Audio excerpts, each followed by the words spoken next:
Welcome to the lock-in. It's Friday. I'm Barry Chandler and I'm joining you today from Cork, West Cork in Ireland. I'm in lockdown like the rest of the country and it's the first ever lock-in live from Ireland. It's midnight in Ireland. I don't know how all the Irish do it, staying up this late to join in the lock-in, but I'm looking forward to a great night ahead. A good few hours of crack, of fun tonight.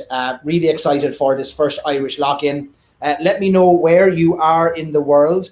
Slightly different setup as you can see here, but tell me what's in your glass. Where are you? I'd love to know. I am sipping on some Jameson Black Barrel, which I will continue to sip on with our first guest tonight. We'll be going to the Shamrock Club in Columbus in about 6 or 7 minutes for a great night ahead of chat and crack.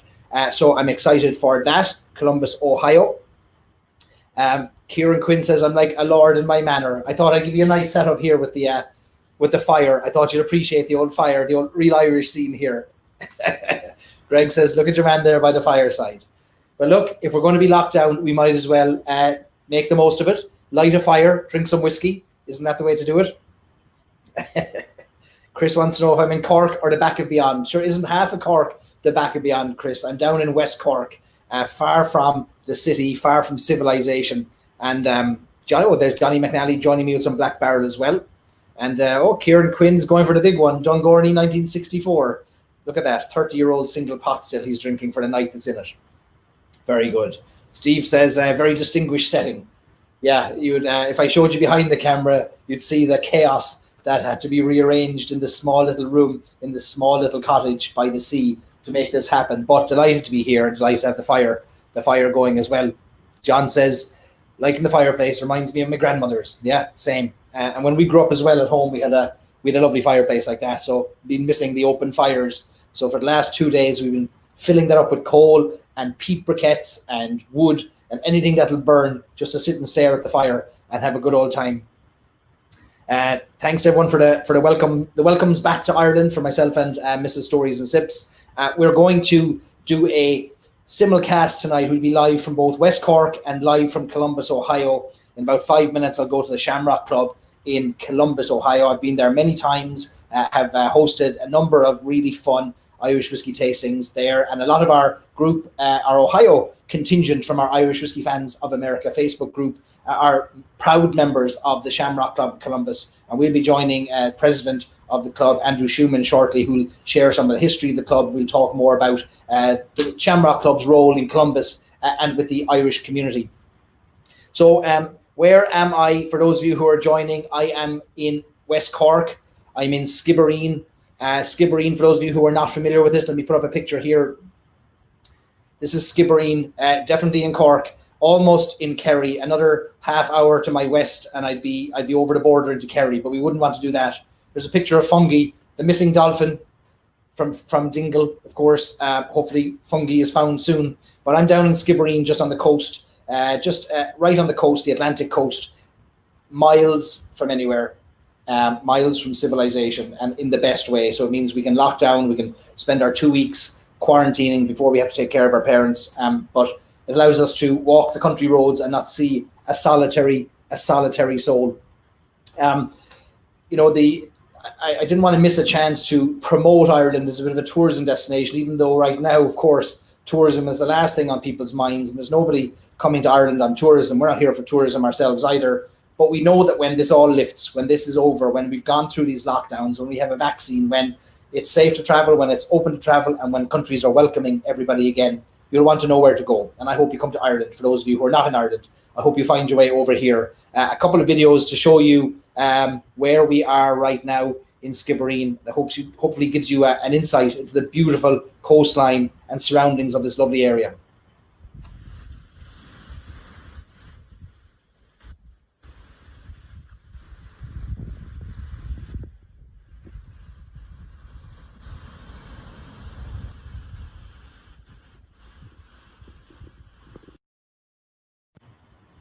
Mrs. Stories and Sips there making a rare appearance. She allowed the use of her in video format on the lock-in tonight, because she won't go in front of the camera, but I caught her on video. Here's another lovely little video we took as well.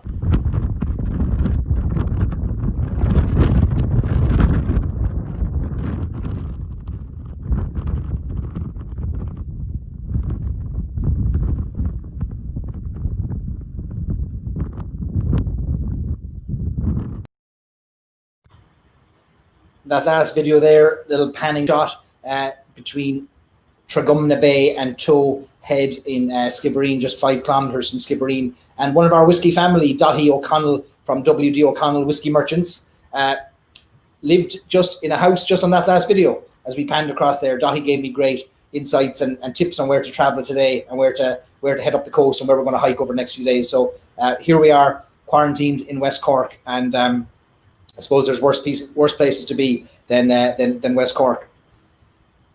Lots of you loving Skibbereen. It is a beautiful spot on the way to Cork. It is indeed. It is. And yeah, we'll do more hikes and sip a few more whiskies on our way through the countryside over the next couple of weeks as we lock down. But the fire, I don't want that fire to burn out. I'll be throwing coal and briquettes and peat on that fire all night now as we talk to the folks in the Shamrock Club. But before we go to the Shamrock Club, which we'll go to in just a minute, I want to remind you that we had a great podcast interview this week with Ireland's pot still whiskey historian, part 2 of our chat with Fionnán O'Connor. And Fionnán is, of course, an absolute legend in the world of Irish whiskey. What he doesn't know about pot still whiskey, about whiskey's history, is really not worth knowing. And we were very lucky to spend an hour and a half with Fionnán over the course of an afternoon a few weeks ago, which was chopped up into 2, I would say, very compelling conversations. Compelling not because I was saying a word, but because Fionnán, once you let him talk, will just fill your head with the most wonderful stories and history, and his turn of phrase and his wit are just second to none. And so we're very lucky to have Fionnán appear on our podcast. So I'd encourage you, if you have any interest at all in the history of Irish whiskey or in the in pot still whiskey, as I know many of you do, then I'd encourage you to check out that episode. Just look for Stories and Sips wherever you get your podcasts, or you can visit storiesandsIps.com to listen to that episode. And every single episode we've ever recorded is on storiesandsIps.com, as is every lock-in and every live stream that we've ever hosted is there for you to catch up on storiesandsIps.com. So let me have a look at these comments. Kieran says, as a pot still enthusiast, that podcast is outstanding. A wealth of amazing knowledge. Yeah, Fionnán is absolutely incredible. Really is.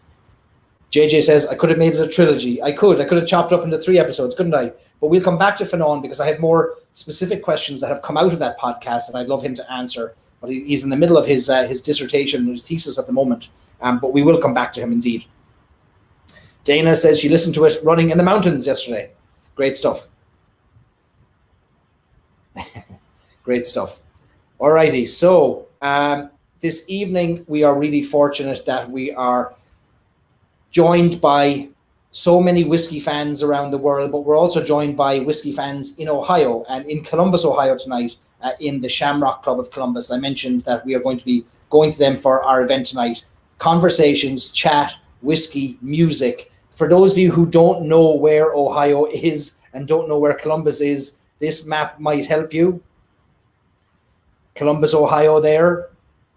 There you see it. It's not Cork, admittedly, but not everywhere can be Cork. So Columbus, Ohio, known as being in the Midwest, but you can see from the map, it's not very west at all. It is more east than anything. But Ohio sits right there, 2 states from the Atlantic coast, and Columbus sits right in the middle of Ohio. And it is there that we are going now to be joined by Andrew Shuman, who is the president of the Shamrock Club. Andrew, good evening from Cork. How's the crack, Barry? The crack is great. The crack is mighty. Well, it's not that mighty in Ireland at the moment. Everyone's in lockdown, but we're making the crack out of it. We'll kick it up. We'll kick it up a notch. Andrew, tell me about your role, your title, and your role in the Shamrock Club. Well, Barry, I'm fortunate enough to have been elected president of the Shamrock Club. The club's been in Columbus, Ohio since 1936. It's a place, many people say they never seen it before or didn't know where we were, but it's a place where you can feel at home. It's a place where it's, many friends you haven't met before. And I'll serve as president for a year. We'll see what the rest of this year has in store for us. Some people have asked if I'll get extra time since we've had COVID and such, but I said, trust me, it'll be a full 12 years by the time, or 12 months by the time we're done. So it will. And you're a regular attendee at the lock-in. You are in the audience there, saber rattling and heckling and trying to get us to sing all kinds of rebel songs on a regular basis. You've clearly been enjoying the crack on the last few lock-ins. What's it like now to be on the other side of the camera?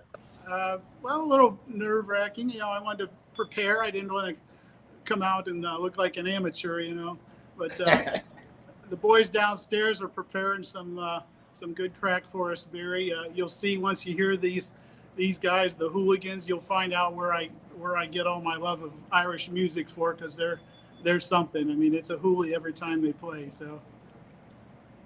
How long have you been part or connected with the Shamrock Club then yourself? I've been with the club since about 2006. I joined then, didn't consider anything other than being a member, just enjoying the club. I started out throwing darts. We've had horseshoe leagues and a softball team that played for a while. And, we do a lot of activities to try and keep the members involved, give the people something they want, So we have weekly darts, men's and ladies, and a co-ed league. And then on the weekends, we try to have some entertainment. And then we have some big events throughout the year that are really fun. Last week we had one for our families, the Harvest Day event, and brought out the kids. So that's really nice to see the different generations participate and be part of the activities here. Oh, that's nice. I want to ask you about the role of the Shamrock Club in the Irish community, but do you have a drop of whiskey in front of you? I have a drop of Jameson Black Barrel. Are you sipping on? What are you sipping on? Well, I happen to have with me some Black Barrel as well. Very good. Well coordinated. Shamrock Club Tua glasses. I'll see your Tua glass and I'll raise you a Tua glass there. Yes. I think you've matched me with the Stories and Sips logo. So very good. Sláinte. So we're sipping on Jameson Black Barrel. Let me put up a little picture of Jameson Black Barrel here. We'll talk about that in a second. Very popular whiskey in our community. Andy, tell me about the role then of the Shamrock Club in the Irish community. You mentioned it's been around since the 1930s. Obviously, the fabric of the Irish community has changed over the years. What's the role of the club today? Well, the Shamrock Club started in 1936. It was several groups that had put together the Shamrock or the St. Patrick's Day Parade, and they were organized so that we could, continue that, host the St. Patrick's Day Parade. We've hosted that every year since 1936, with two exceptions. One was the World War II, and the other was last year, where unfortunately we were told that we wouldn't be able to have it. So there were a few stalwarts that walked up and down the street, but we didn't have a parade per se. So, okay. Over the years, we've had many Irish involved in the city and local government. Currently, our prosecutor, Ron O'Brien, is our sitting prosecutor, is a Shamrock Club member, has been for many, many years. The Egan Ryan family has served the folks through funeral services since the 1800s. They actually touched up President Lincoln on his burial tour through Columbus back in 1865. So O'Shaughnessy family, they again long history here. Mary Ellen O'Shaughnessy with the county government right now, and she's her family had a reservoir named for them up on the north end of town, up near Dublin, Ohio. Some of you know where Dublin is, just outside of Columbus to the northwest. So many years of proud city service in Columbus. I'm always fascinated by where the Irish gather around the world and where Irish Americans gather. I mean, still Irish, right? I mean, through ancestry, so many Americans claim Irish heritage. Clubs like the Shamrock Club become this meeting point, don't they, for people with this shared heritage. But it's not just Irish events, is it? I mean, like you mentioned darts, you mentioned a bunch of other things, but it's still a place for the Irish to connect with one another and to feel some kind of connection back with a country that some maybe have never seen, but they hope to see someday. Well, I'm fortunate to have gone there a year and a half ago, and I'll tell you what, I can't get back soon enough. It's a beautiful place. I did spend some time in Cork, its southernmost regions there down in Kinsale. Walked out to the Old Head one morning. And so here in Columbus, it is. We have the Shamrock Club and a couple pubs down here. We've had several Irish-style pubs. The Fado pub at Easton, a large shopping area, still carries on the Irish traditions. But of course, we have our good friends over at Byrne's Pub, where the Irish meet. So may not be Irish in total, but it's the Irish spirit and the Irish people that gather there. So the first place I ever was introduced to in Columbus, I was only in Columbus, I think, 3 or 4 days back in 2006.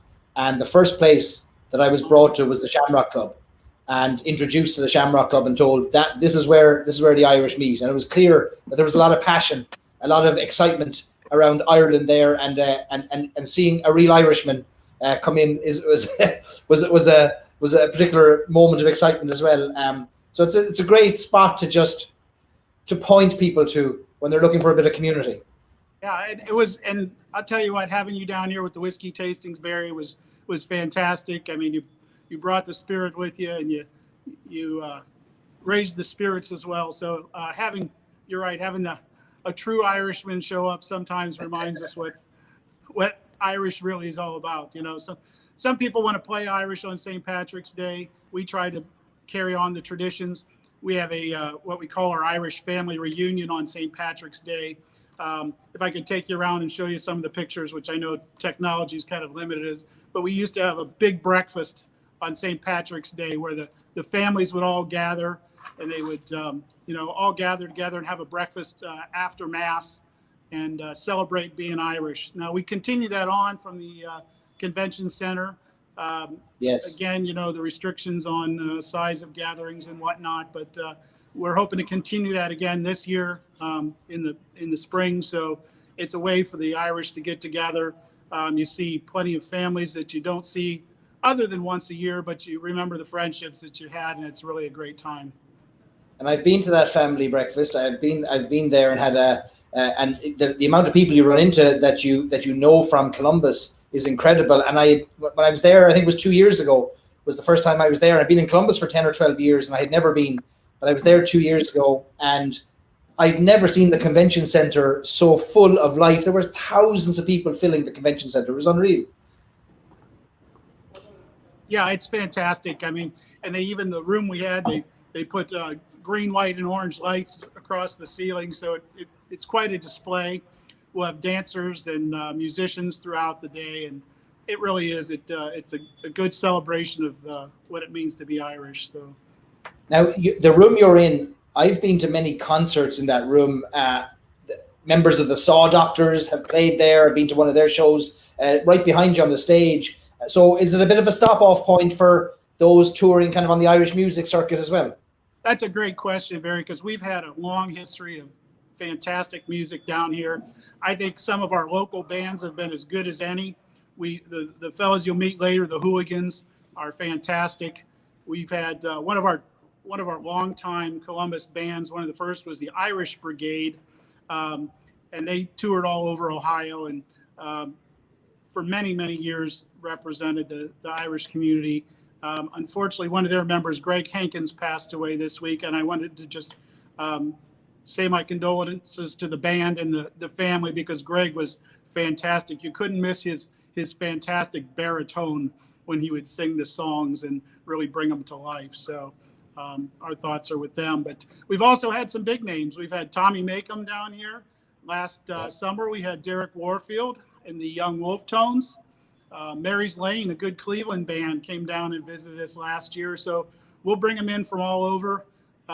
Pat Byrne also hosts a variety of bands, the Prodigals, the Scythians. So it is a good stopover between here and the other shows. And they're certainly familiar with us because of our Dublin Festival during the summer. So yes, tell me about. So you're obviously an Irish whiskey fan yourself, or you wouldn't have the gall to turn up here tonight and insult us with your lack of interest in Irish whiskey.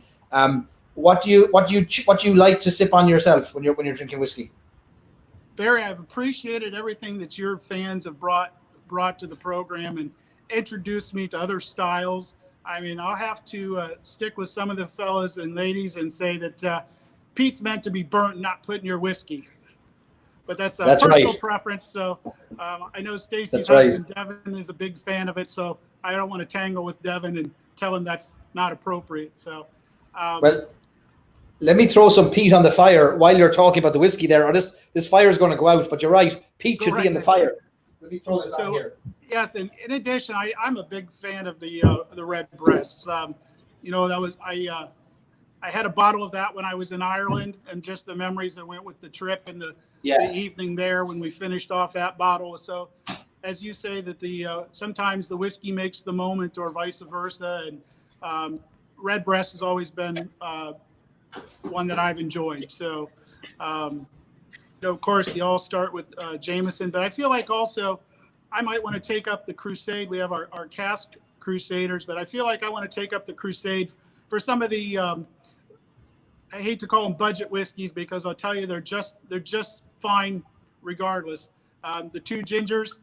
Thank you for reminding me about Two Gingers, because I got to meet that's right here in Columbus about 6 years ago, and he was kind enough to sign a bottle for me, and I have a tumbler that I keep at home for the two Gingers. So I'm fond of that, as well as there's nothing wrong with a drop of Paddy.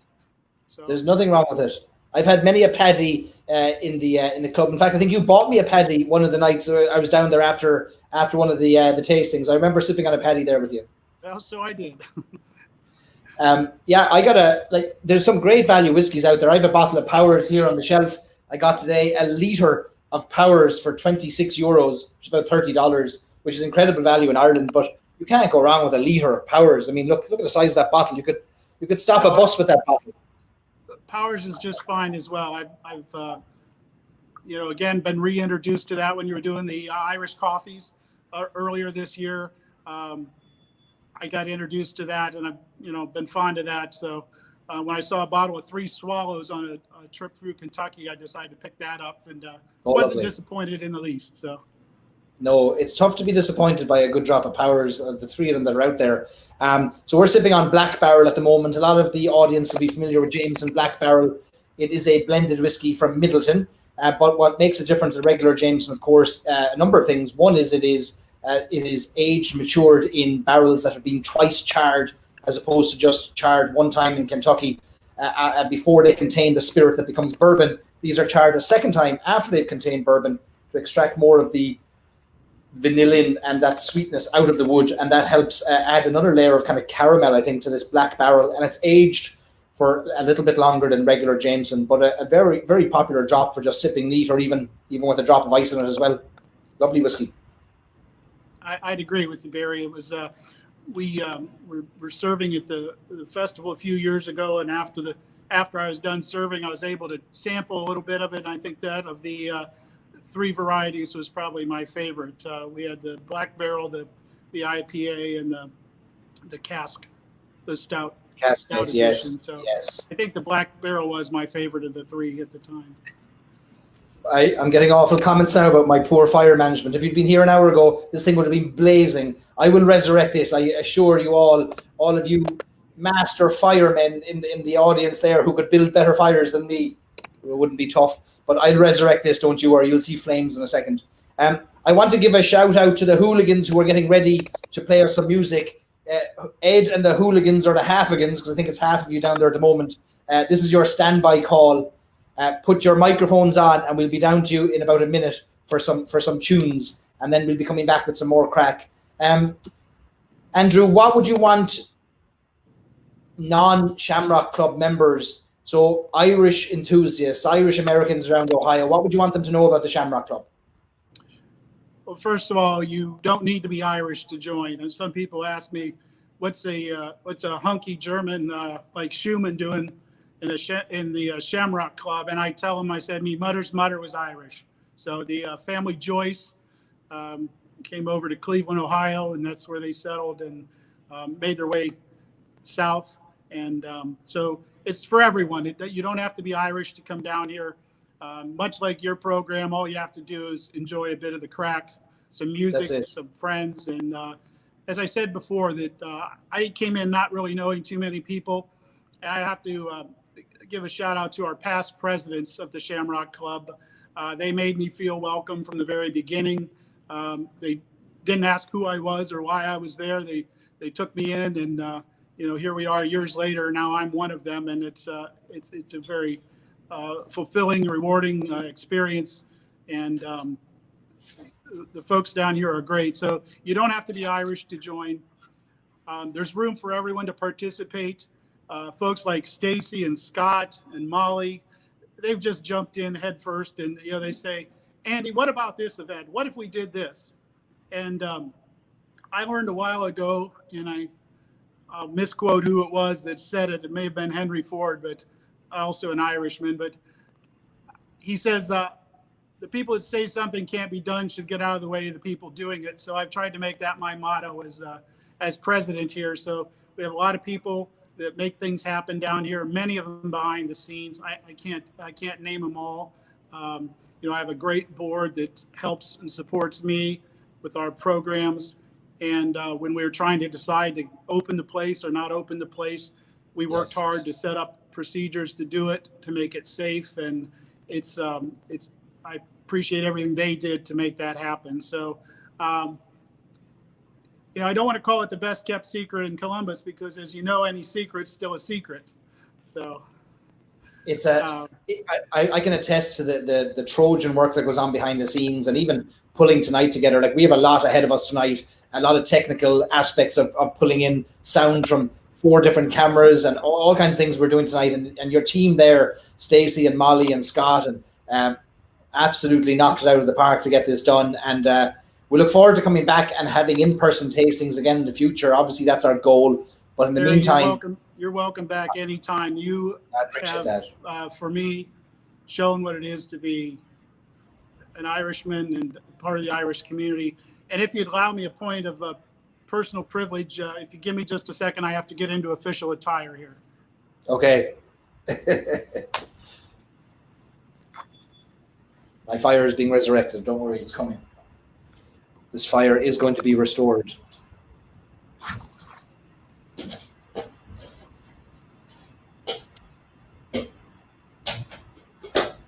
Oh, what have we got here?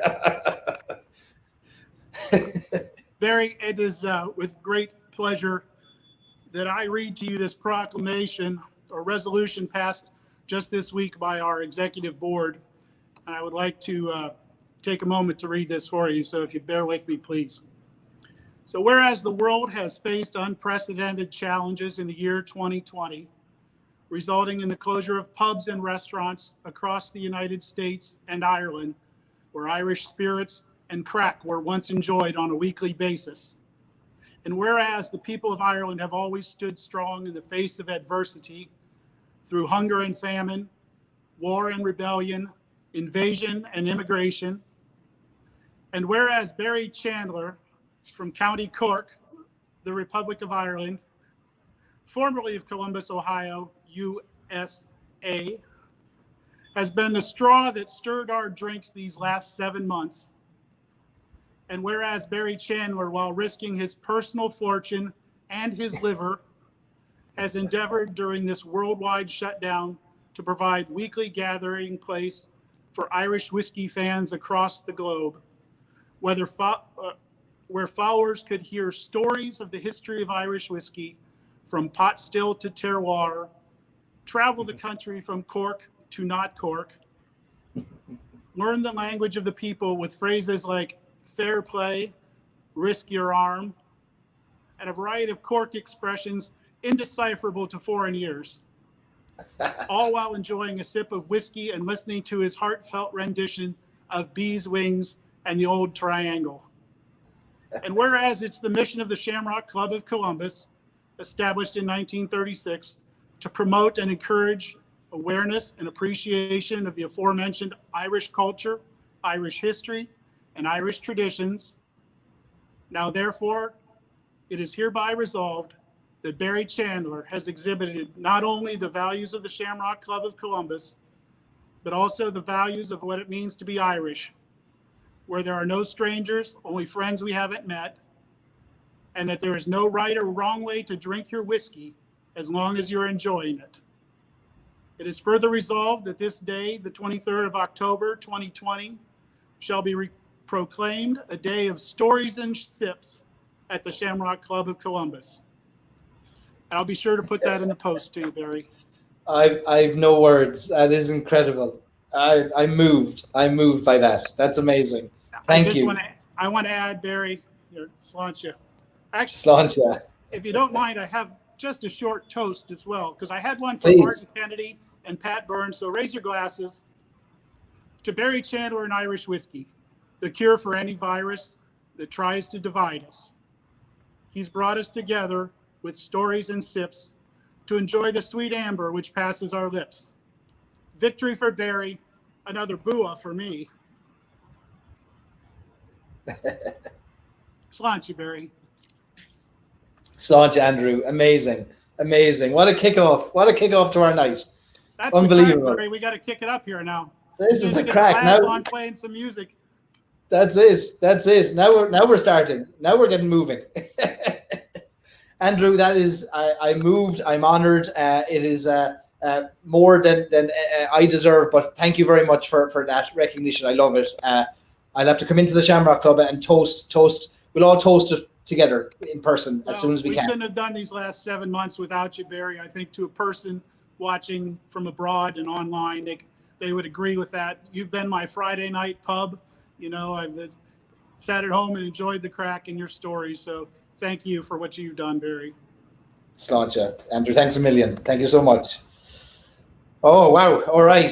So, well, Andrew, we're going to come back to you and your fine attire, hat and sash later on, I know, because you're dying to... Baldric. I hope it'll make another appearance later on. But in the meantime, we're going to go back. We're going to go to the hooligans, half the hooligans, Ed and the hooligans for an old tune, and we'll see you shortly again, Andrew.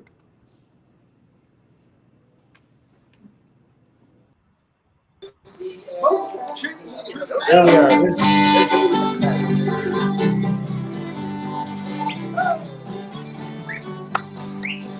It was Friday morn when we set sail, and we were not far from the land. When a captain he spied a mermaid's web with a comb and a glass in her hand, and the ocean waves do roll, and the stormy winds do blow. We poor sailors are skipping at the top, while the landlubbers lie down below. While the landlubbers lie down below. Then up spoke the captain of a gallant ship, and a fine old man was he.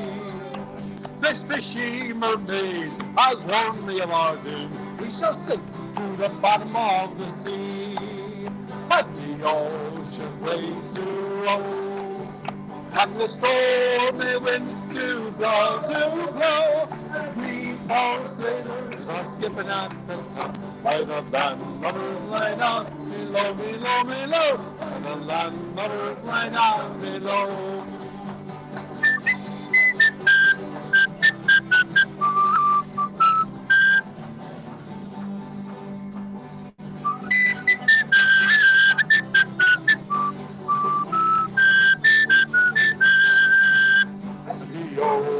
Waves do roll, and the stormy winds do blow.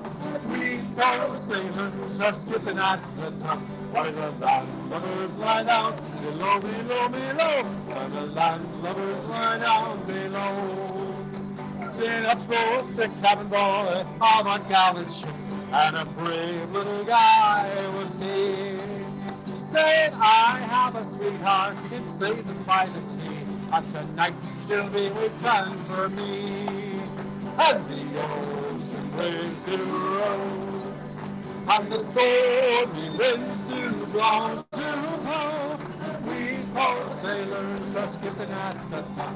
By the landlubbers lie down below, below, below. By the landlubbers lie down below.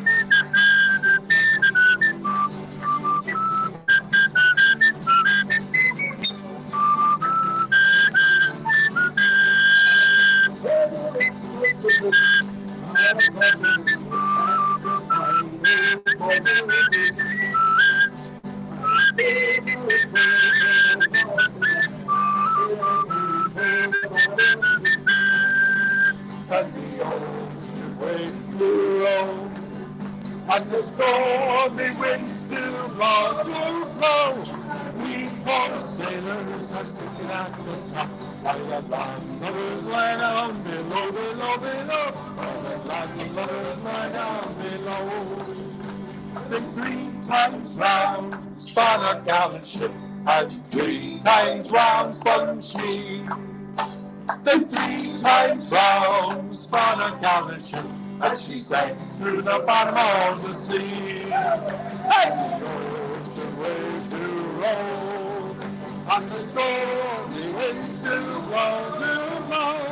We poor sailors are skipping at the top, while the landlubbers lie down below, below, below. While the landlubbers lie down below.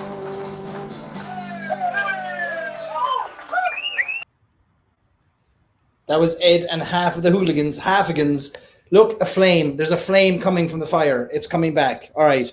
Let me, it has revived. I won't tell you what I did while the hooligans were playing the halfigans, but the good news is it's coming back, and that fire is not going out for the rest of the night. It'll be here till 4 o'clock in the morning, Irish time, whether you like it or not. So we had Andrew Shuman, the president of the Shamrock Club, welcoming us with an amazing proclamation that today is Stories and Sips Day at the Shamrock Club. An amazing gesture altogether. We're blown away by that. And the crack is going to continue. We'll be going back and forth to the hooligans for some songs and tunes over the rest of the night. And I know some of you are wondering about the sound with the band out there. Let me tell you, there is I don't know how many people gathered out in the garden there, the yard of the Shamrock Club, watching this on the big screen while the band plays in the corner. And we do not have a big fancy outdoor broadcast setup. So one of the band members has a roving microphone, a wireless lavalier mic. It should be the main man, Ed. And so we'll see what we can do about the sound. But it isn't bad sound. But no, we don't claim to be NBC sound for sure. We are going to go next. Let me see if they're ready. They're not ready yet. But we're going to be going to talk to 2 members of the Irish Whiskey Fans of America and the Central Ohio chapter. Their camera appears to be off at the moment. Let me see if they can hear me. Let me just shoot them a message while they come back online. What is in your glass? I'm still sipping on the black barrel there. It's going down very well. We're moving on to Powers John Lane next. And then we are going to join Stacie and Scott from the Irish Whiskey Fans of America group, who have set up the first local chapter, in-person chapter number 1 of the Irish Whiskey Fans of America group. And they are going to, this is their first event. So I know many of you Ohioans are joining in the celebrations at the Shamrock Club. So a big shout out to all of the Irish Whiskey Fans of America members who are there in the club, out on the lawn, socially distant. Oh, excuse me. Whiskey's repeating on me. Socially distancing and having a good time. We really appreciate your love for whiskey, your love for Ireland, and that you're all coming together in these tough times to raise a glass with each other. So I see Stacie and Scott there now are coming back. Let me bring them in. Give me one moment here now. All right. This is a traveling setup that we have here. Scott and Stacie, can you hear me? Sláinte. Welcome to the show. You are huge supporters of the Irish Whiskey Fans of America group. I mean this in the best possible way, huge whiskey drinkers, and I mean that as a compliment. That is a compliment. You both have worked your way through every recommendation of whiskey that has appeared in that Facebook group, which is some achievement. How do you do it?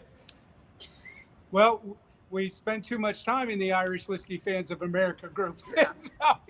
But we're grateful for all the tips and all the folks posting what they get that we can't find in Ohio. So if we can't find it in Ohio, we search the internet to figure out where we can find it. So Stacie sends me messages saying, I just ordered these 7 bottles from X, Y, or Z retailer in Ireland. Am I crazy? Yeah, exactly. Stacie and I are huge friends on Cash App because she always tips me off to when an order's going in. So I give her my list and send her the cash, and we wait for it to get here. So. I put the order. I'm Scott. You need anything? I'm getting this new whiskey. Okay, yeah, get me a bottle. He never says no. So where did we all first meet? We met at one of the tastings. Was it the Shamrock Club or was it another tasting? It was the Shamrock Club. Was the first time I met you at the first tasting you did here at the Shamrock Club. That's the first time I met you. Also, it was the very first tasting in this room. The Shamrock Club has been a bit of a breeding ground for Irish whiskey interest and for much money spent when it should be spent on food and shelter. It's instead spent on whiskey. Food is overrated, Barry. Yeah. I can do without food, but the latest bottle of Waterford or Bua, I gotta have it. So what are we're sipping on some whiskey tonight. We're sipping on Powers John's Lane. Is that right? Powers John's Lane, right.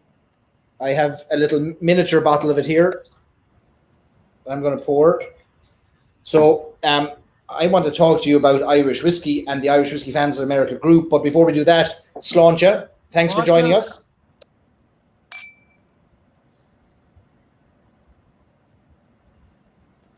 So Scott, let me start with you. How did you first get interested in Irish whiskey? Was it before you attended one of the tastings? Yeah, my parents for a 40th birthday present took me to Ireland with I think it was us and 17 cousins and aunts and uncles, and we hit all the distilleries we could, and my parents had been to Ireland previously, and I always drank Jameson from college on, and then my parents, once they came back from Ireland, told me that I could no longer have Jameson in my Irish coffee, that it was Powers was the Irish coffee, and that's right. They were at the Powers Irish Coffee Festival, and it was Maureen O'Hara showed up whenever they were there. Yeah, in Foynes in County Clare. Yeah, County Limerick. So they kind of were the first ones to expose me to stuff other than Jameson. Then when we toured Ireland, and we ended up taking the tour in Dublin at the Jameson distillery, heard about all the other, workings and all the other whiskeys available and how everything came together. And then they talked to us, of course, about Middleton Very Rare at the time, and I think we went in 2001. I apologize. It was 2002, but my 40th was in 2001. Mom didn't want to travel because of the mad cow news stories that year. Yeah, I remember that. So I actually went when I was 41. So anyways, Dad and I heard the story about Middleton Very Rare, and we were just enamored with it. So on the way back to America, Dad said, I'll buy this first bottle and the next one's on you. So we have one, and we just finished it 2 years ago. We have a sip every Christmas Eve. Dad and I have a sip of Middleton. So that's nice. How I got started. And then after the first whiskey tasting, you opened my eyes to the plethora of stuff available and things to try. And I always I went to Wylands, which is a local market, a lot. And if I saw something odd I hadn't tried, I just picked up a bottle of Redbreast one weekend to try it, fell in love. Same thing, I think a few weeks after that, they finally started Green Spot, and that was coming into Ohio. So slowly but surely, but those were the four basics I started with, and thankfully I can still retire at the end of the year, but my whiskey expenses have shot through the roof. I haven't helped that at all. Yeah. I apologize for the costs incurred as part of being members of the Facebook group. I bear no responsibility, but I just like seeing your smiles when you share great pictures of your whiskeys. I know you're enjoying them. Yeah, we love it. It's just absolutely. Stacie, you're not limiting your purchases now to what's available in Ohio, because you've tasted what's out there, and there's no going back now. But I'm curious about when you first encountered Irish whiskey and thought, you know what, this is something I want to explore a bit more. Probably the first time was at the Dublin Irish Festival. Before Jameson took over, Bushmills had run the tasting tent there. And I got to sample some Bushmills 16, and that kind of really set it off. Like, wow, this is so delicious. And it was right after that my husband and I went to Ireland. So we had the opportunity to stop at Bushmills in Northern Ireland, and we stopped at Kilbeggan and got to tour Kilbeggan and Tullamore.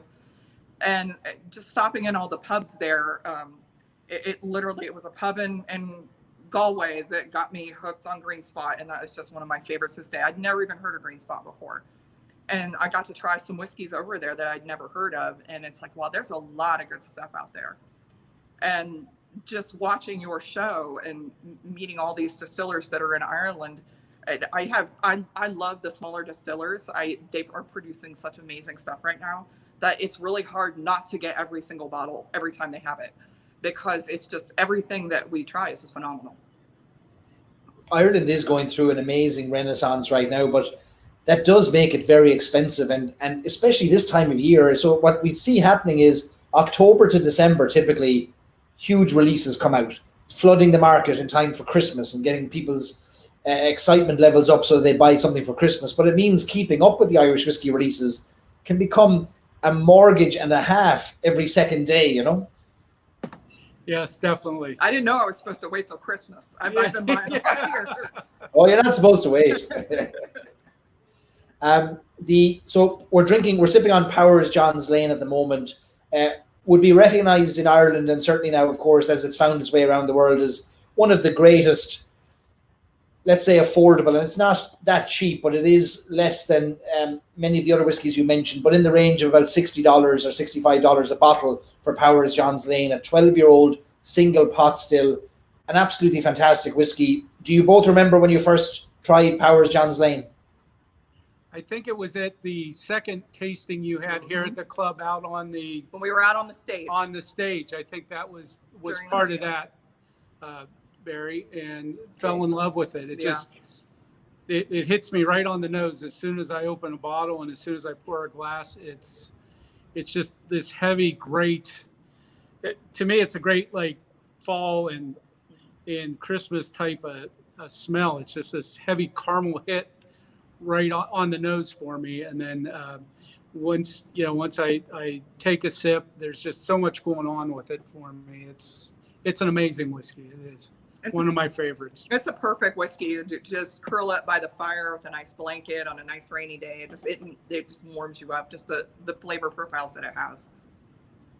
How important do you think the history of the likes of the Powers brand is, and how interesting is that at all to people who might be new to Irish whiskey? I'm fascinated by Irish whiskey history and by just the family stories and the human stories that go along with 200 years of distilling.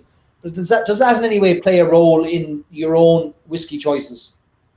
Definitely for me, and I think the thing is, I think the fact that you do such a good job pointing that out, and that you get the folks to share how they got involved with distilling, but you talk about the families. And as I said, my introduction to whiskey, Irish whiskey, was through my family, and just it's just such a big part of my history, interacting with aunts and uncles and relatives and my parents even, and just to be able to venture out from just the main, it's Bushmills, Jameson, Powers. There were the four main brands, but behind those, four bottles that I grew up knowing, to see the variety and to see them, being adventurous and stretching those brands and coming out with new variations on that. Like I said, back in 2002, I only knew of one Middleton. Yes. And, look at how many, look at how many, variations we have today, which is amazing to me, and they're all great. Well, in 2002, you had, what did you have? You had 3 distilleries that were operating on the island of Ireland. You had Middleton in County Cork, you had Bushmills in Northern Ireland, and you had Cooley Distillery in County Louth. Those were the only 3 operating distilleries in 2002. And you started with Middleton Very Rare. You've had a long wait until more varied whiskies have come on the scene. It's been a 20-year wait for you, but now they're coming quick and fast, aren't they? They are. And a story behind that is Patty is now available in the States, and it has been for a number of years. But I remember at the airport buying 3 bottles of Patty to bring back to the States. And actually the Shamrock Club bought some bottles off me, and they, back in the day, anybody that traveled to Ireland that was in the Shamrock Club, Shamrock Club would give you a bounty if you give up one of your bottles of Patty so they could lock it away for St. Patrick's Day. That's amazing. Yeah.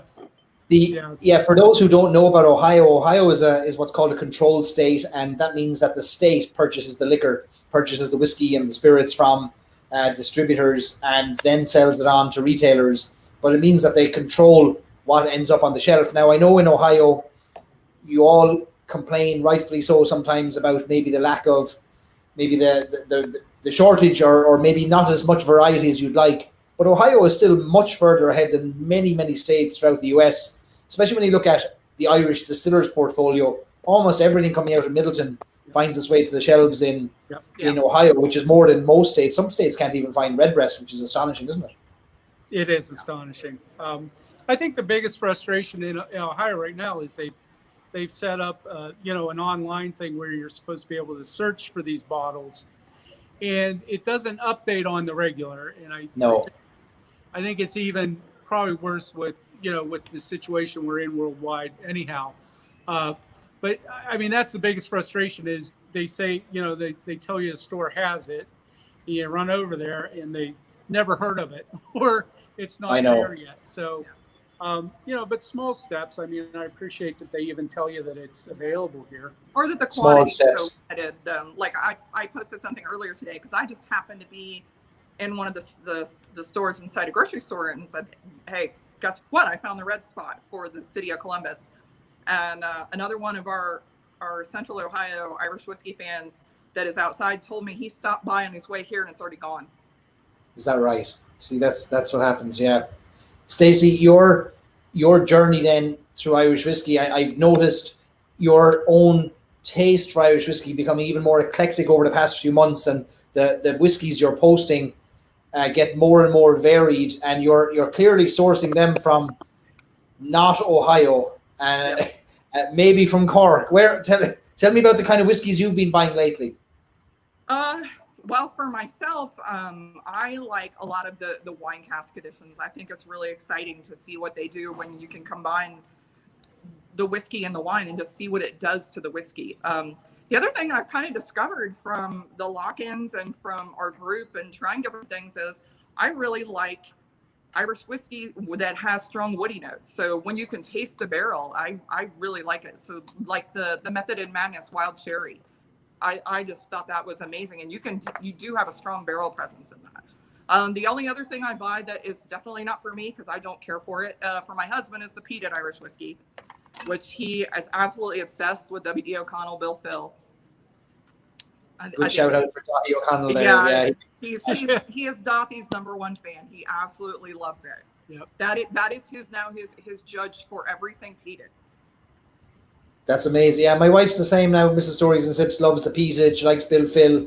And I mean, we're seeing so many peated whiskies now coming out of Ireland, whereas even when I started this a few years ago, there really was just one peated whiskey, and that was Connemara. But now I'd say you have 10 whiskies that are peated now coming out of Ireland.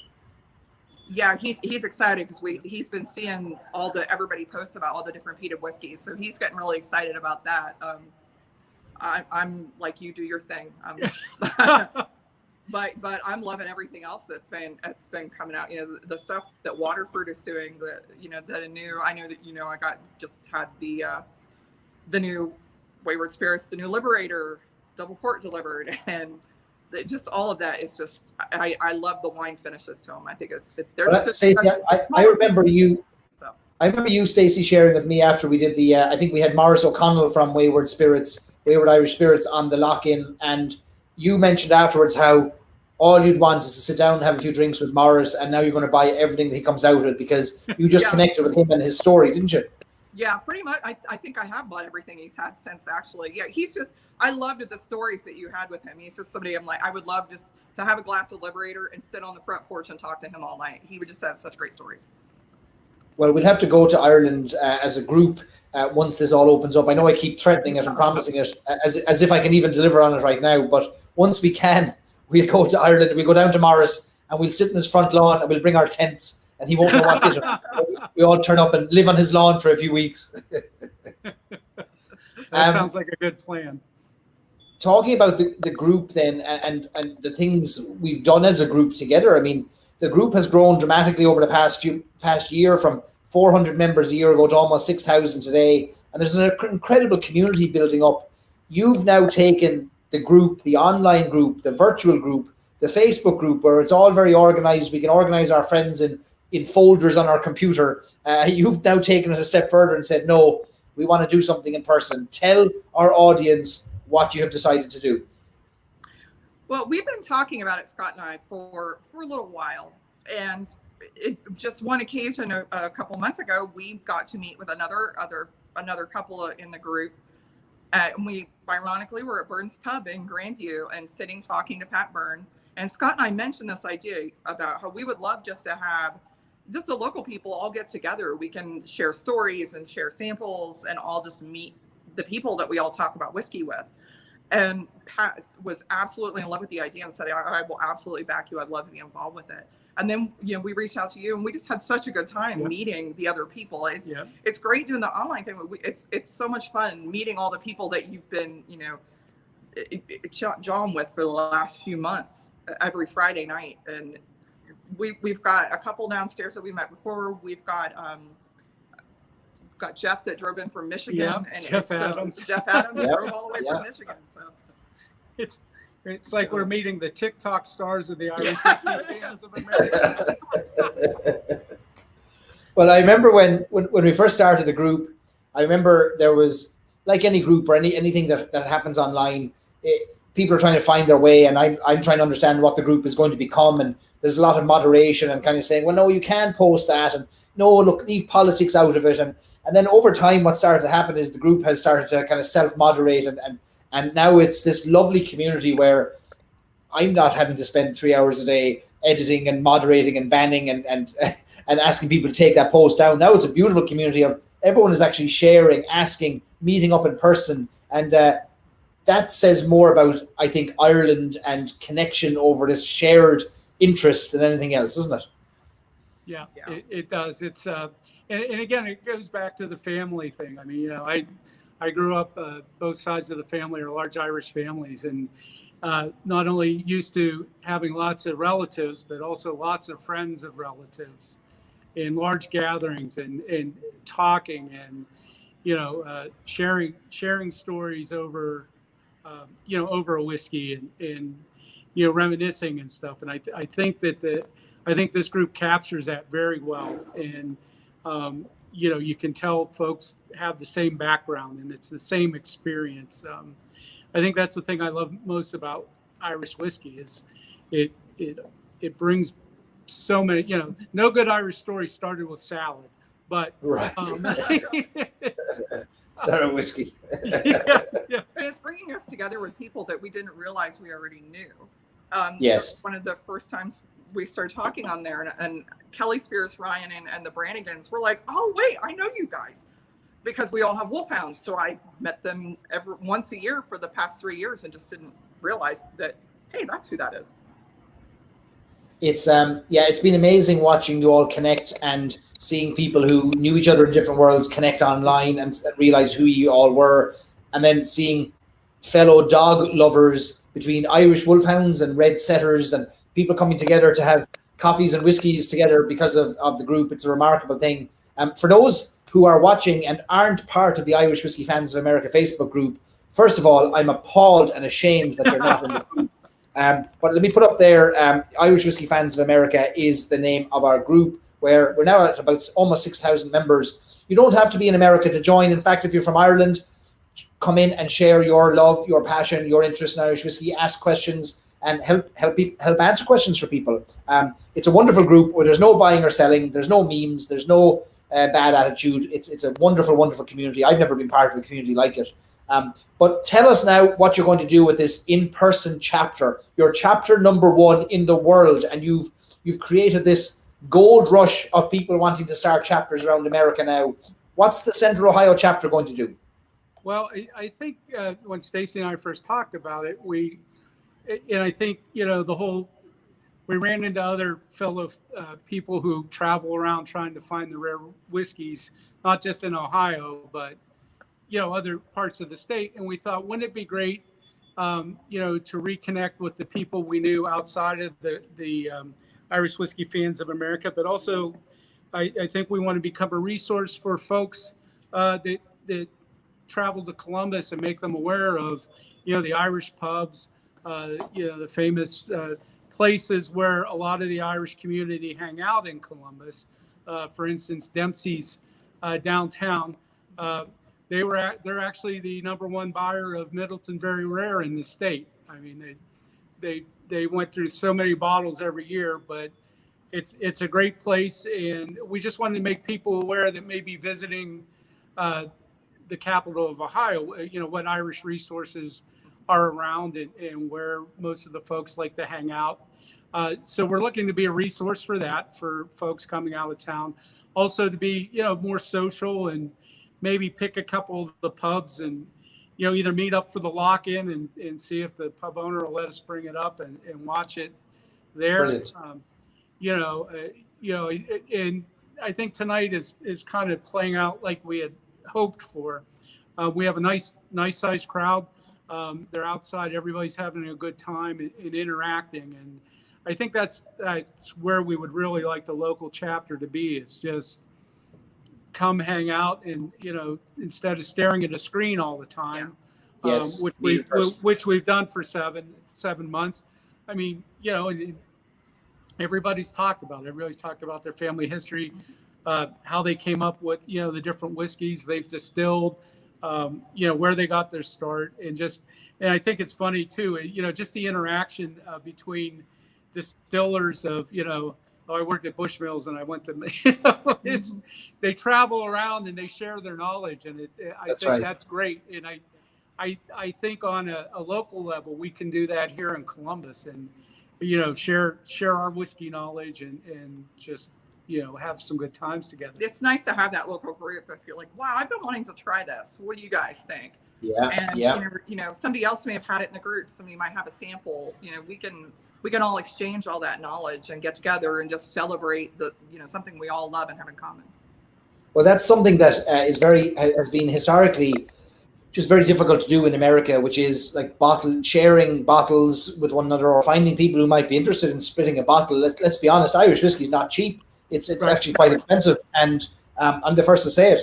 It's ridiculously expensive, and some of that is down to government excise duty and taxes, etc. But nevertheless, a $70 bottle, that's no small investment for anybody. And if you're able to share that with people, and you can use the group and the community in person, to do it legally and kind of, look, I bought a bottle, would you like a little sample? Then I think that's a wonderful thing, and it opens up whiskey to more people. And I know there's many who can't spring for 3 or 4 $70 bottles on a regular basis, and no surprise, that's ridiculous amount of money. So yeah, I love what you're doing, and I love that you're going to bring people together in person, and I hope you leverage the group and you invite people from the group to your in-person meetups, and the whiskey loving will just go from strength to strength. And I'm just really delighted to I'm not playing any role in this at all except opening bottles and drinking them with you, so I'm delighted to join in. Yeah, it's great We're fun. excited. You're doing all the heavy We're lifting. the second one, so Yeah. we're excited. Yeah, and thanks for all your assistance and giving us Yeah. ideas and how to set this up, Barry. We really appreciate it. Yeah, we really do. I mean, our initial idea was just sitting together, and now with your help, we've been able to, and the help of the Shamrock Club, we've been able to turn it into this big, huge event to really launch it for everybody, get everybody excited. Yeah. How many people do you think turned up out there tonight? Probably 40, 50. Yeah, about Probably 40 or 50 people. Yep.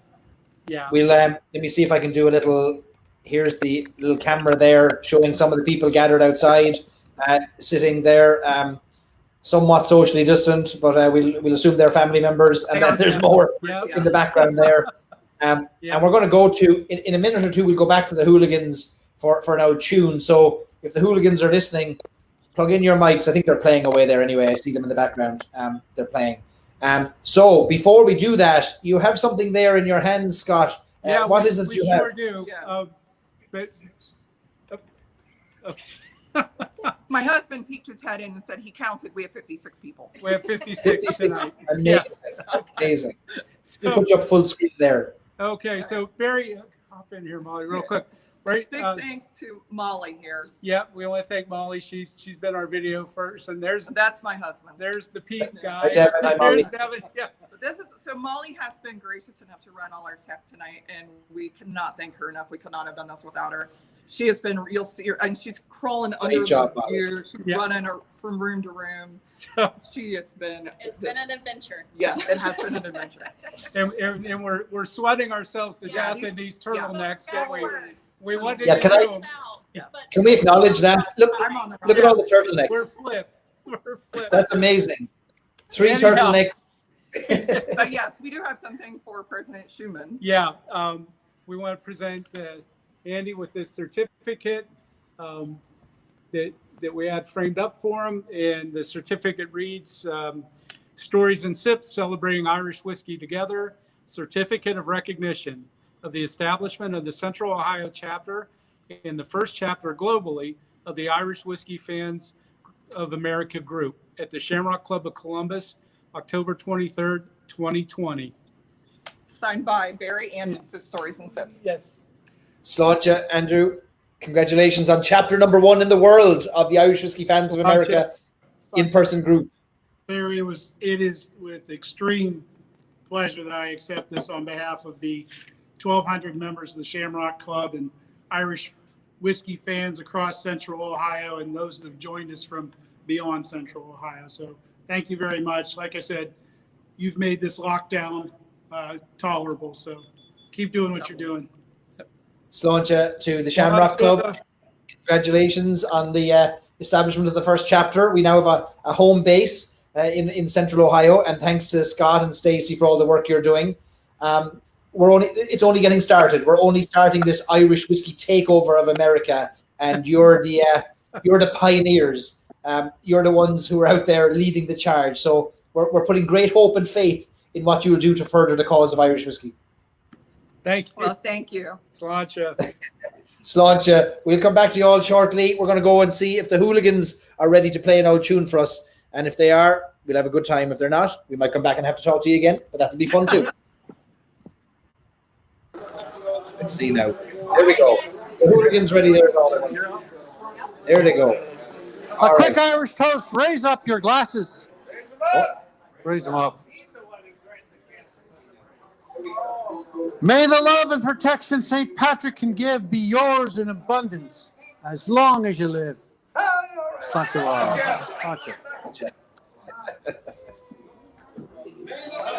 Oh, that's good.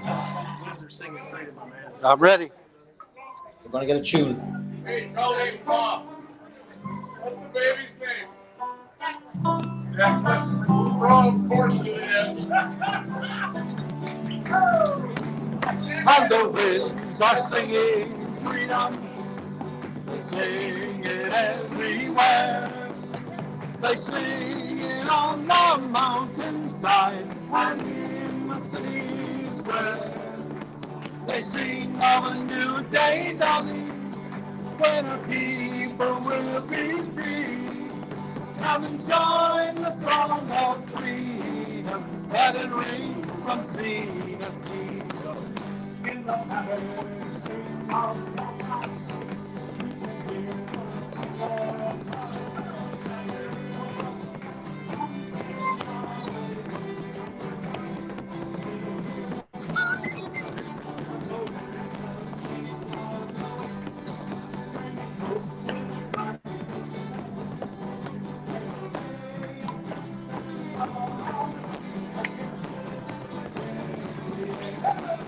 And the winds are singing freedom. They sing it everywhere. They sing it on the mountainside and in the city square. They sing of a new day dawning, when our people will be free. Come and join the song of freedom. Let it ring from sea to sea.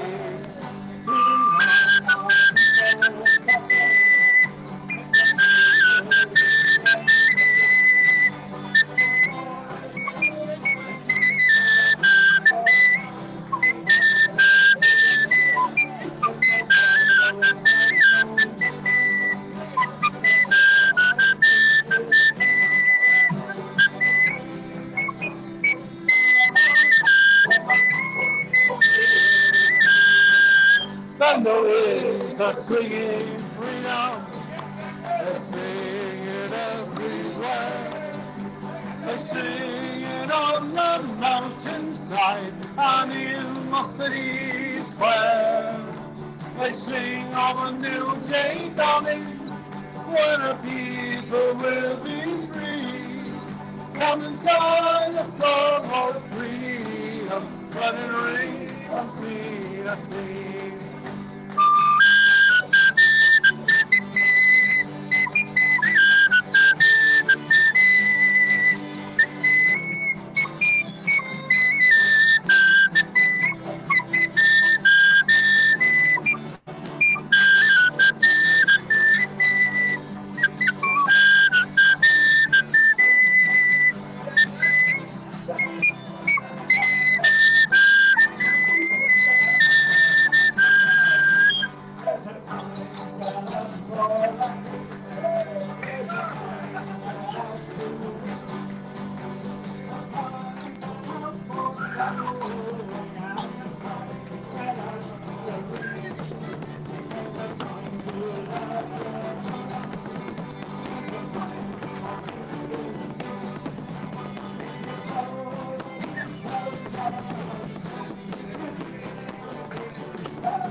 And the winds are singing freedom. They sing it everywhere. They sing it on the mountainside and in the city square. They sing of a new day dawning, when the people will be free. Come and join the song of freedom. Let it ring from sea to sea. Come and join the song of freedom. Let it ring from sea to sea.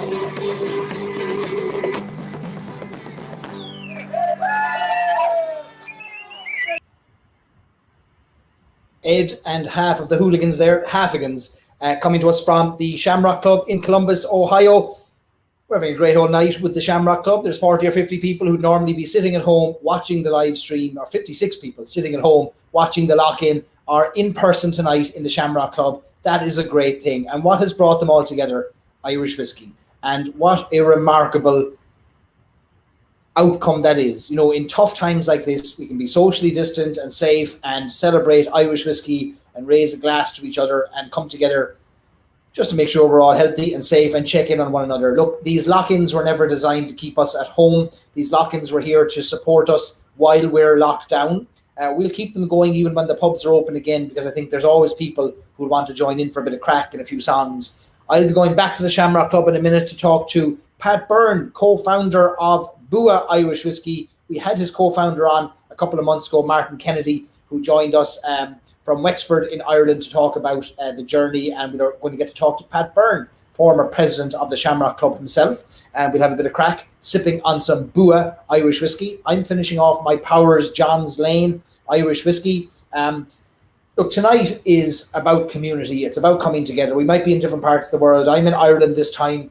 Our guests tonight are in Columbus, Ohio, but that doesn't stop us raising a glass together, does it? It doesn't stop us finding ways to toast each other.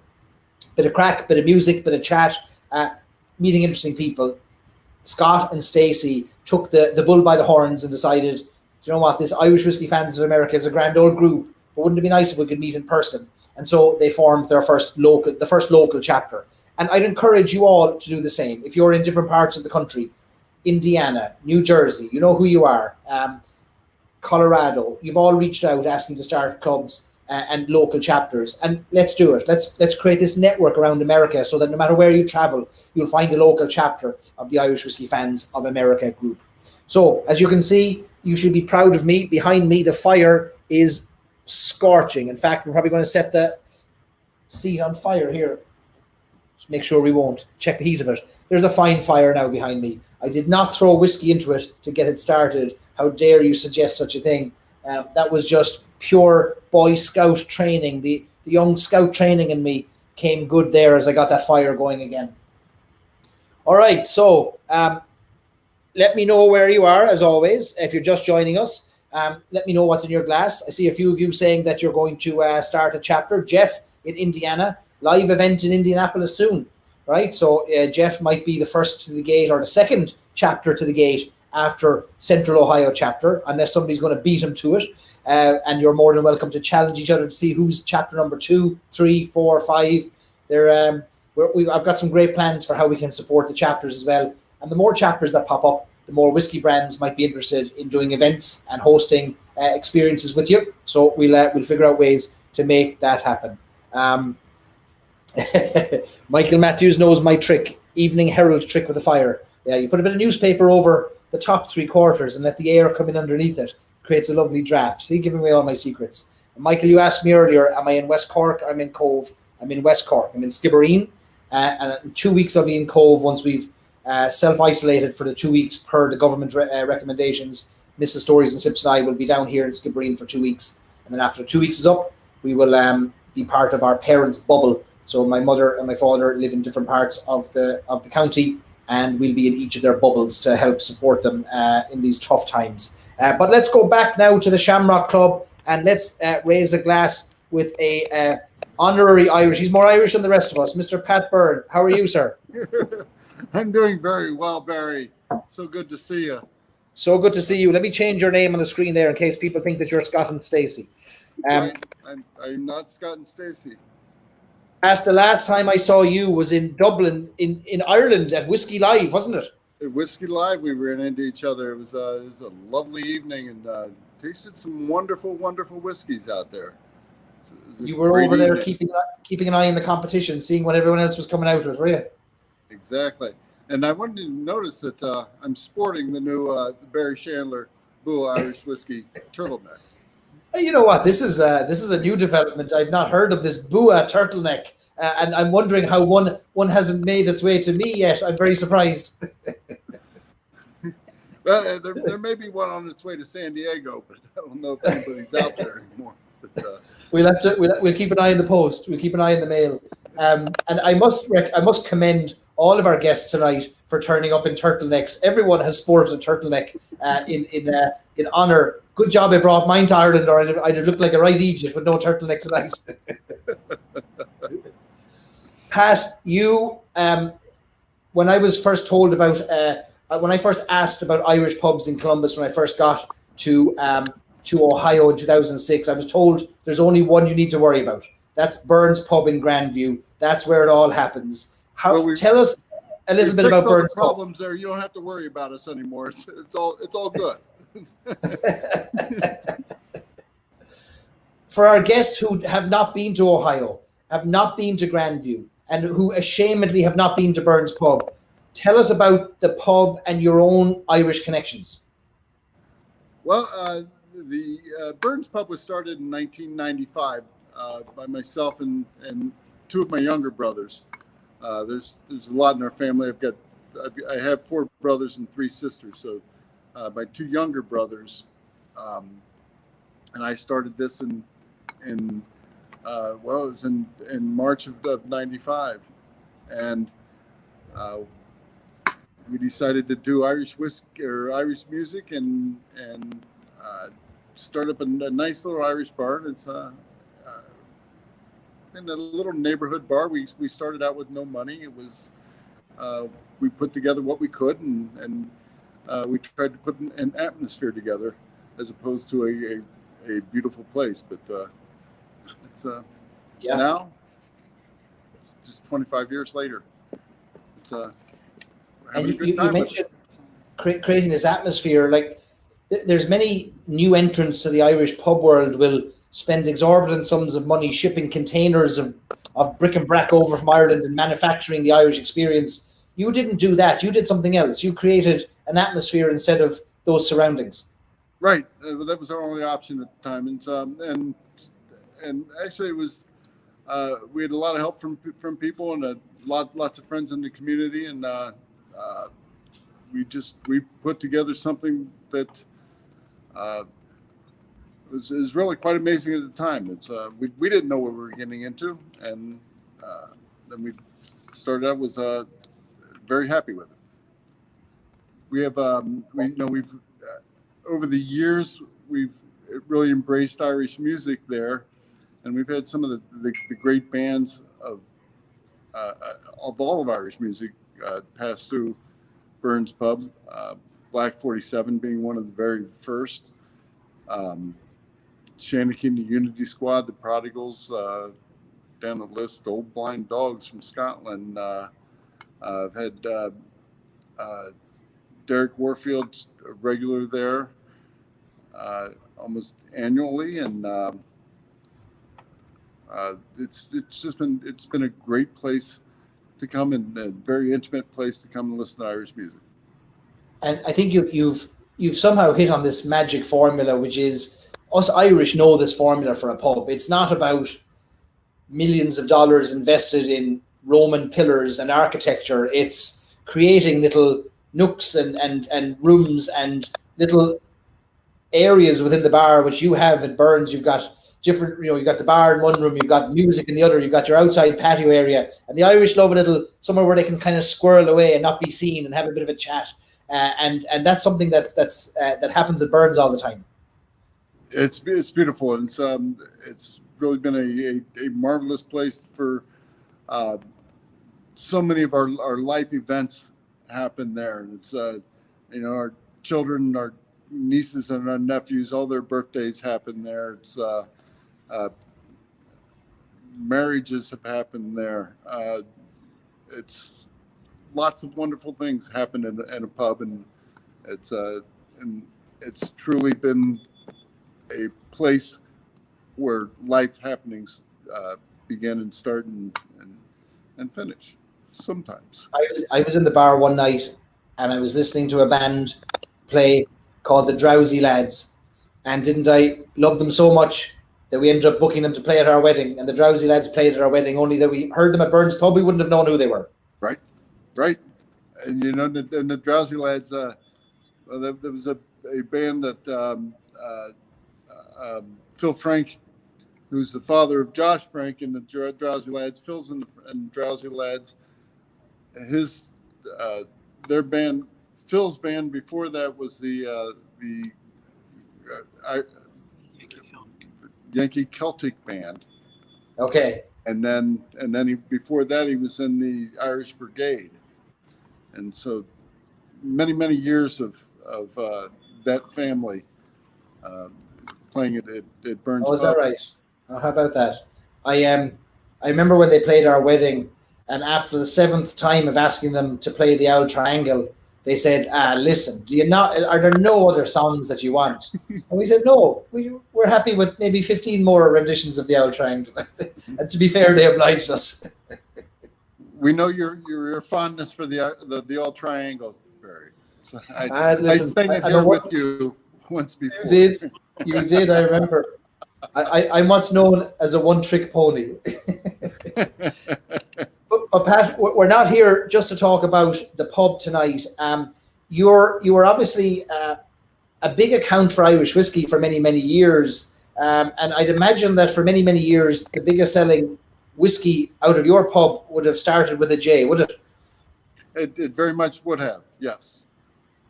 Yes, And we tried to. You looked at that, yeah. A few years later, we tried to turn that to a one that started with a T, or no, right? And so we were there, and Martin Kennedy was a brand ambassador for Tullamore Dew, and he lived nearby the pub. He was he had a ran over the state of Ohio, and we used to sit and have a pint and have a whiskey every now and then, and we got to talking, and one thing led to another, and he went back to Ireland and said we can start our own brand, and that's what happened. In short, tell us, what is the name of the brand you started? Started Bua Irish Whiskey. Bua, the Irish word for a win or a victory. And put it up on the screen there. There you go. Very pretty bottle. It's we started this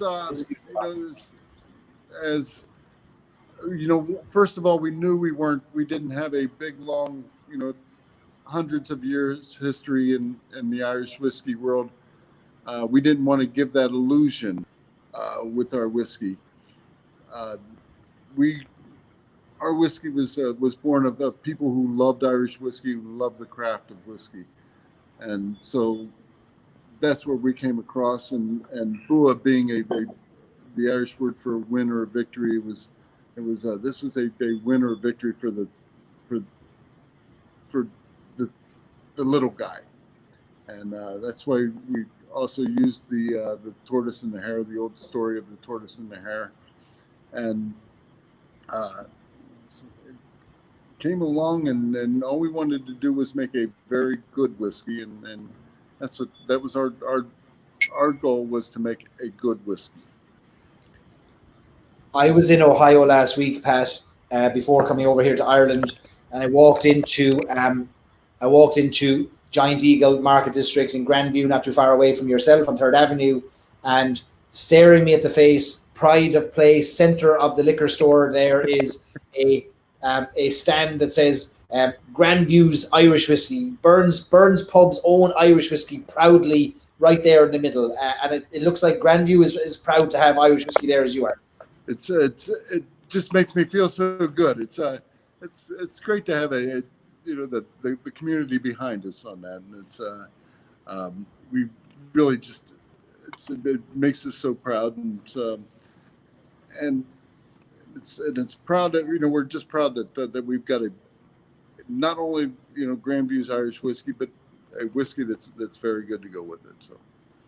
So who's doing all the heavy lifting now with this whiskey? Is it you or Martin? And would I get a different answer if I asked Martin?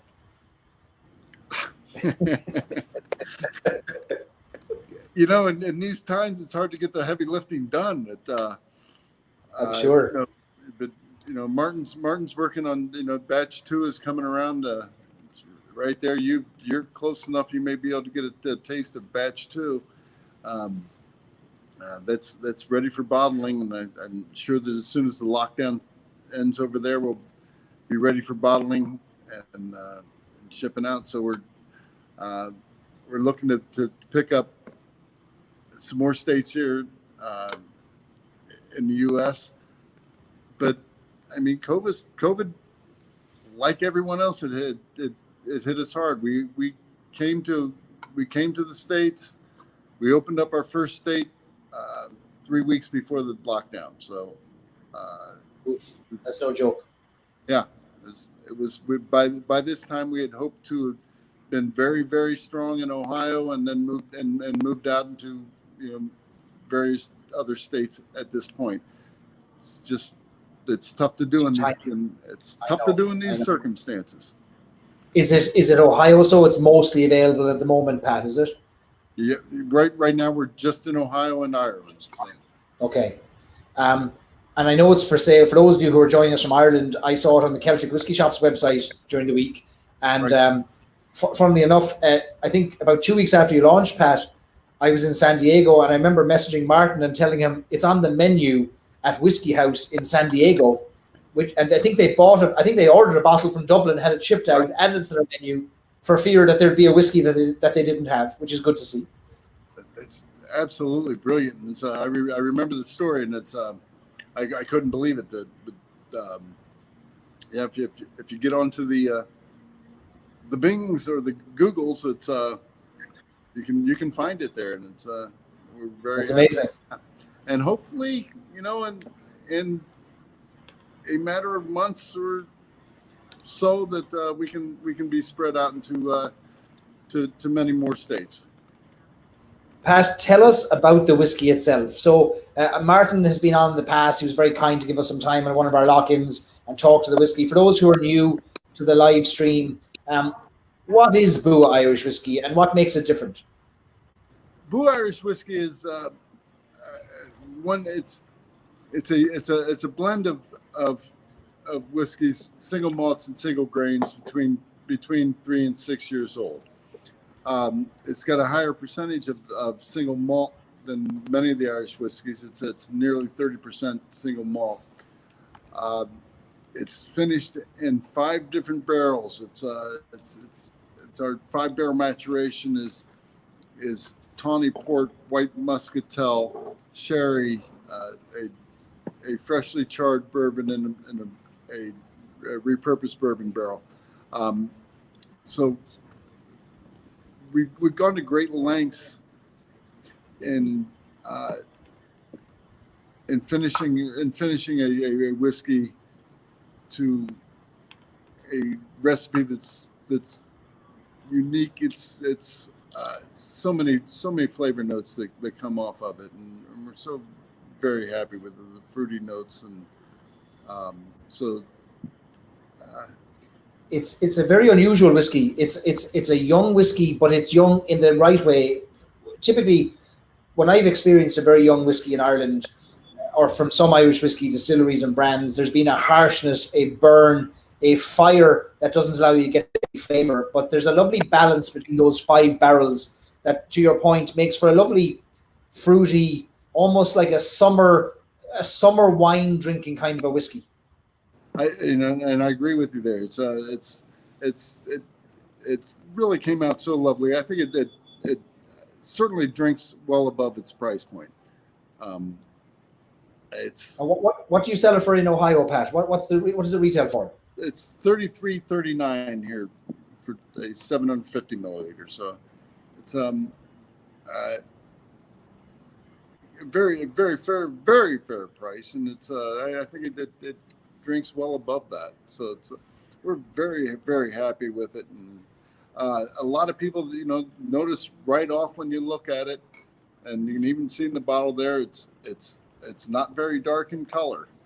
It's a very light amber, but we do not use any artificial coloring in this, and which is unusual in a lot of the whiskey world, a lot of the brown liquor world.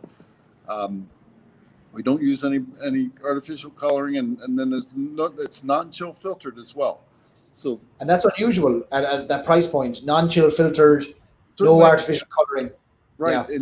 and certainly to get away with it at an 80 proof. Normally, if you see a non-chill filtered, it's at a much higher proof. That's right.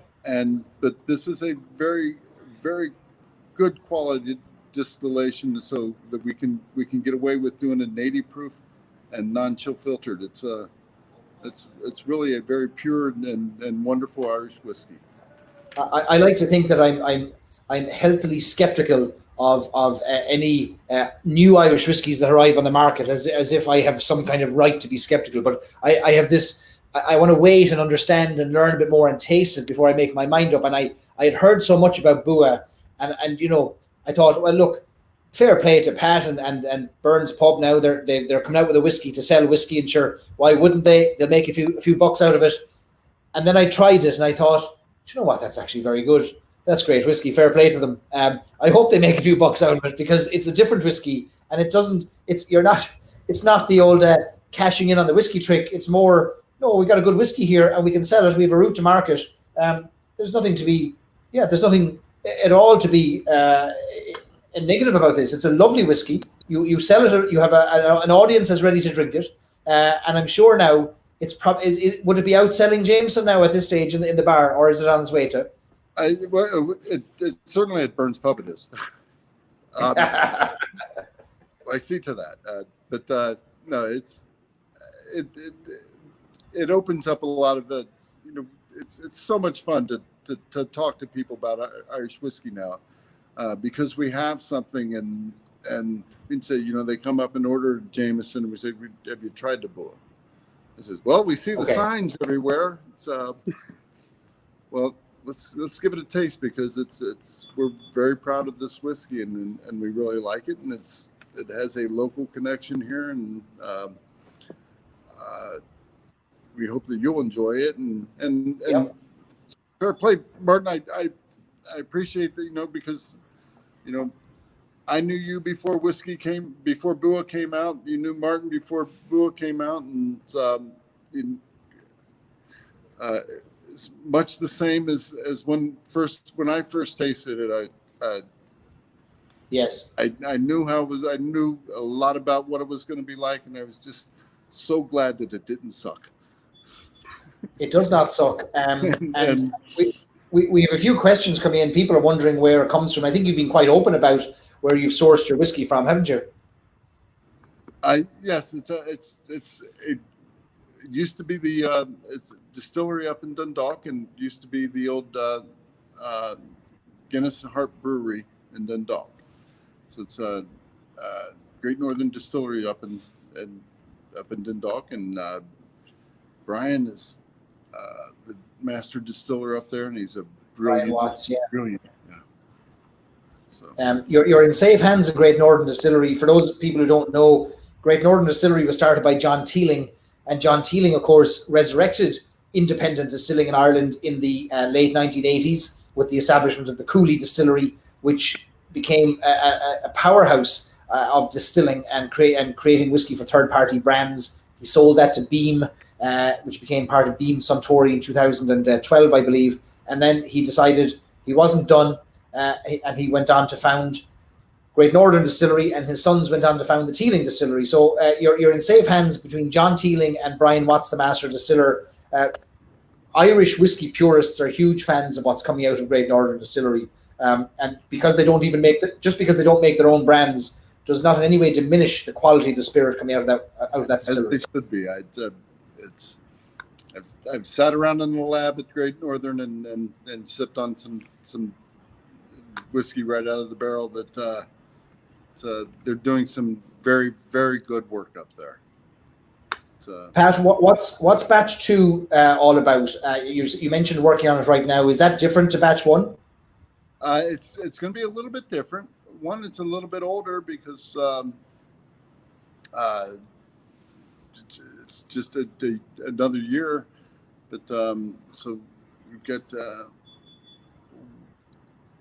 I haven't personally tasted it because I haven't been able to go over to Ireland. Yes. I'm going on what Martin's told me about this, but he said that it's a little more flavorful.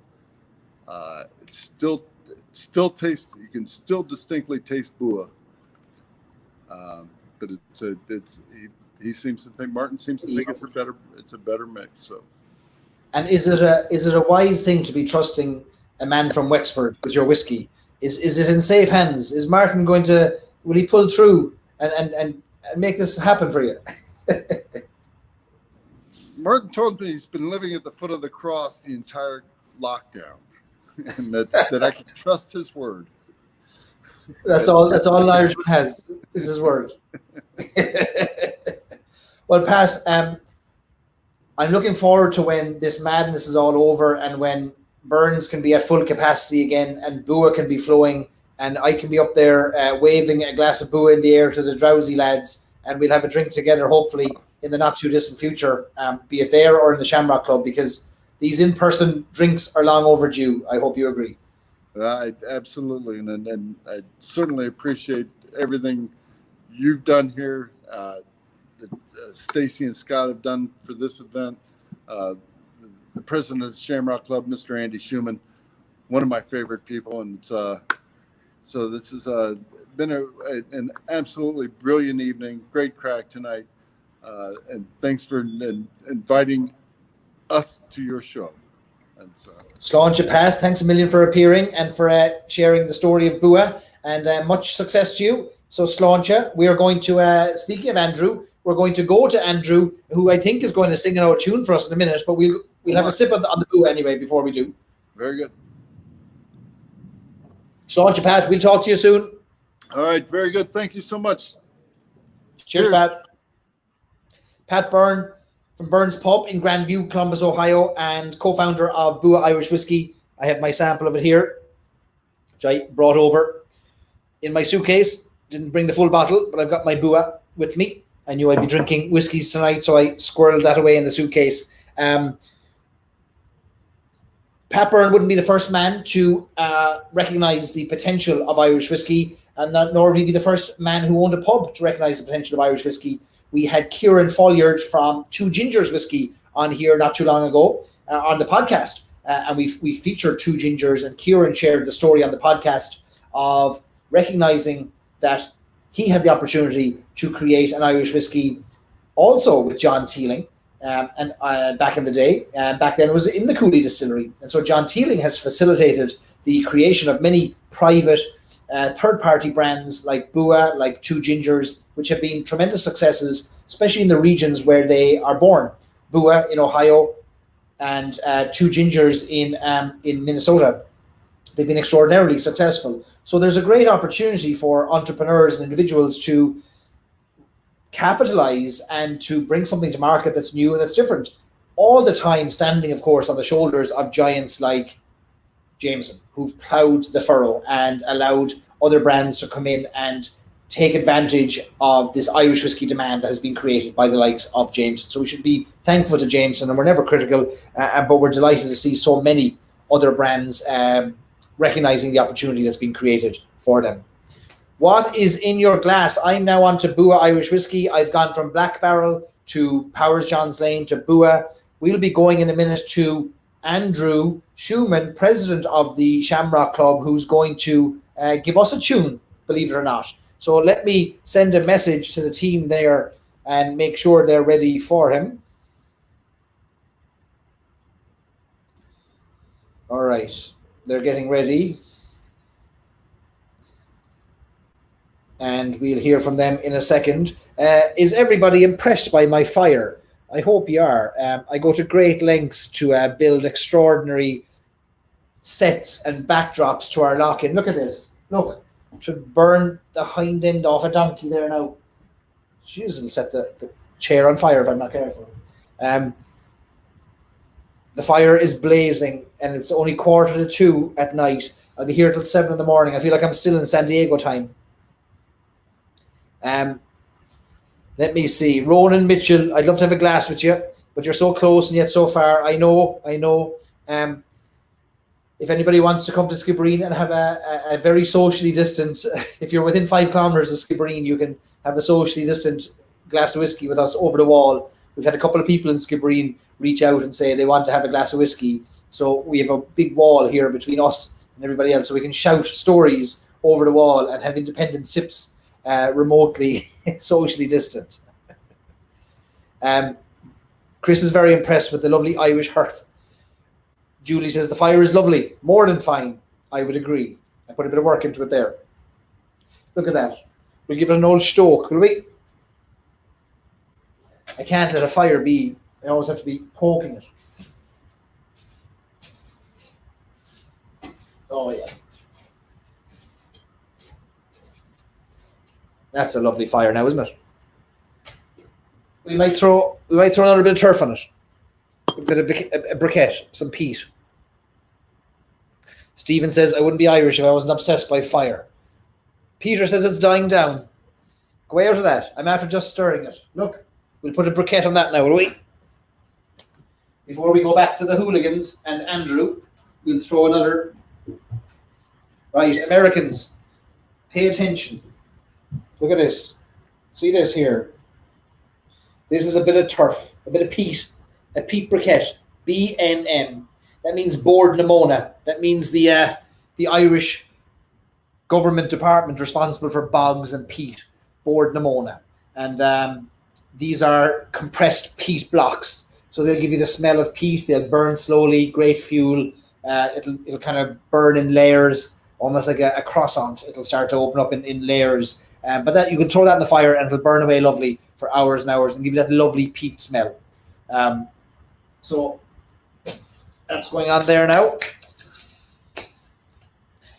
John Maritko says, I'm living the good life. The wind is howling outside. The waves are crashing against the front wall of the house, and it is a beautiful scene. I won't deny, look, there's terrible things happening around the world, and we have to make the most of every single minute and moment where something can be appreciated. And I appreciate the howling wind, the crashing waves, and the fire here now, because I have a lovely drop of whiskey in my glass. Another one now in a minute. I have a drop of Bushmills 21. I'm going to move on to next to pour, because sure, look, we can't take it with us. That fire now hopefully will burn away.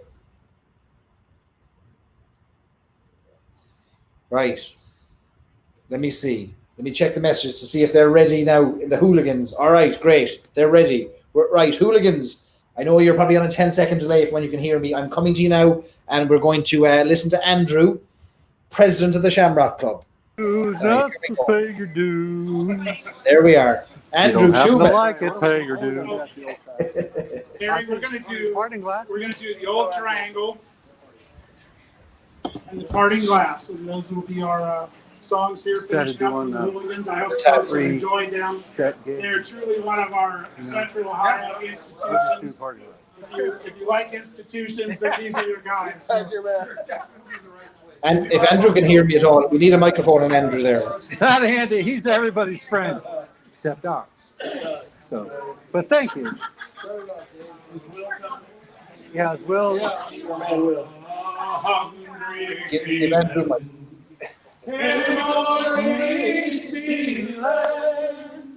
And the mice were squealing in my prison cell.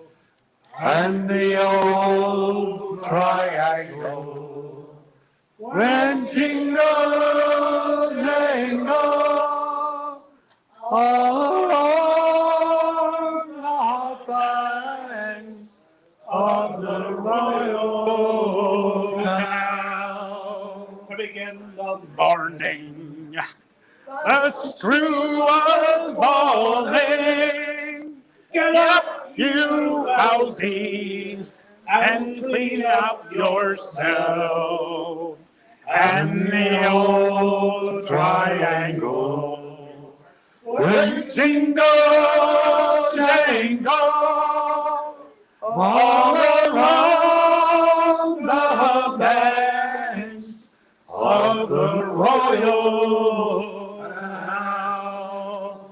The mice were squealing, she was peeping, as I lay there dreaming of my girlfriend's now.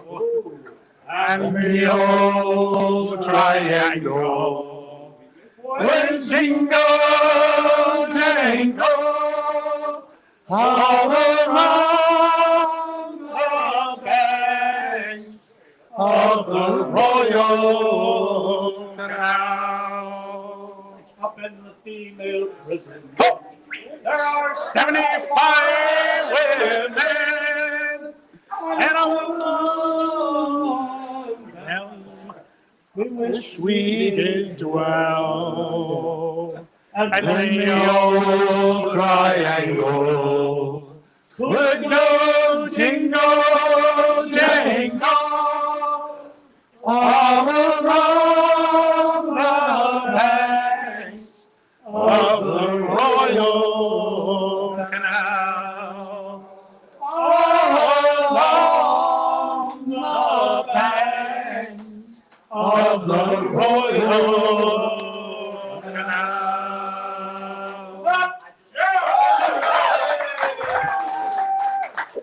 That's for you, Barry. That's for you, Barry. Thanks to Andrew and the It's Halfigans. tradition here in many of our pubs to finish with the parting glass, much the way it is in Ireland. So we like to finish with that. Remember all those members that have gone before us, including Kevin's dad. He was a great member of this hooligans group, and Rice family, and all the many people who've come before us here at the Shamrock Club. This goes out to them. And when I say parting glass, I think that means the bottle of Bua is almost done here in front of Kevin. So that's the departed club. I just had a little sip, a little small sip. If it's not, come get some. Go ahead, Kevin, give it to us. Oh, money that e'er I spend it in good company, and all the harm that e'er I done, alas, it was to none but me. And all I've done for want of wit, to memory now I can't recall. So fill to me the parting glass. Good night and joy be with you all. Oh, all the comrades that e'er I had are sorry o'er my going away, and all the sweethearts that e'er I've had would wish me one more day to stay.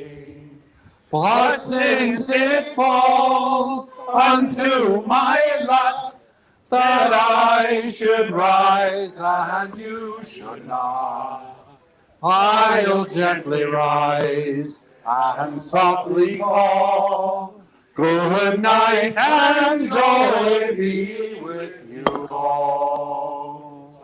Good night. God bless you. God bless you. Good job, boy. Amazing.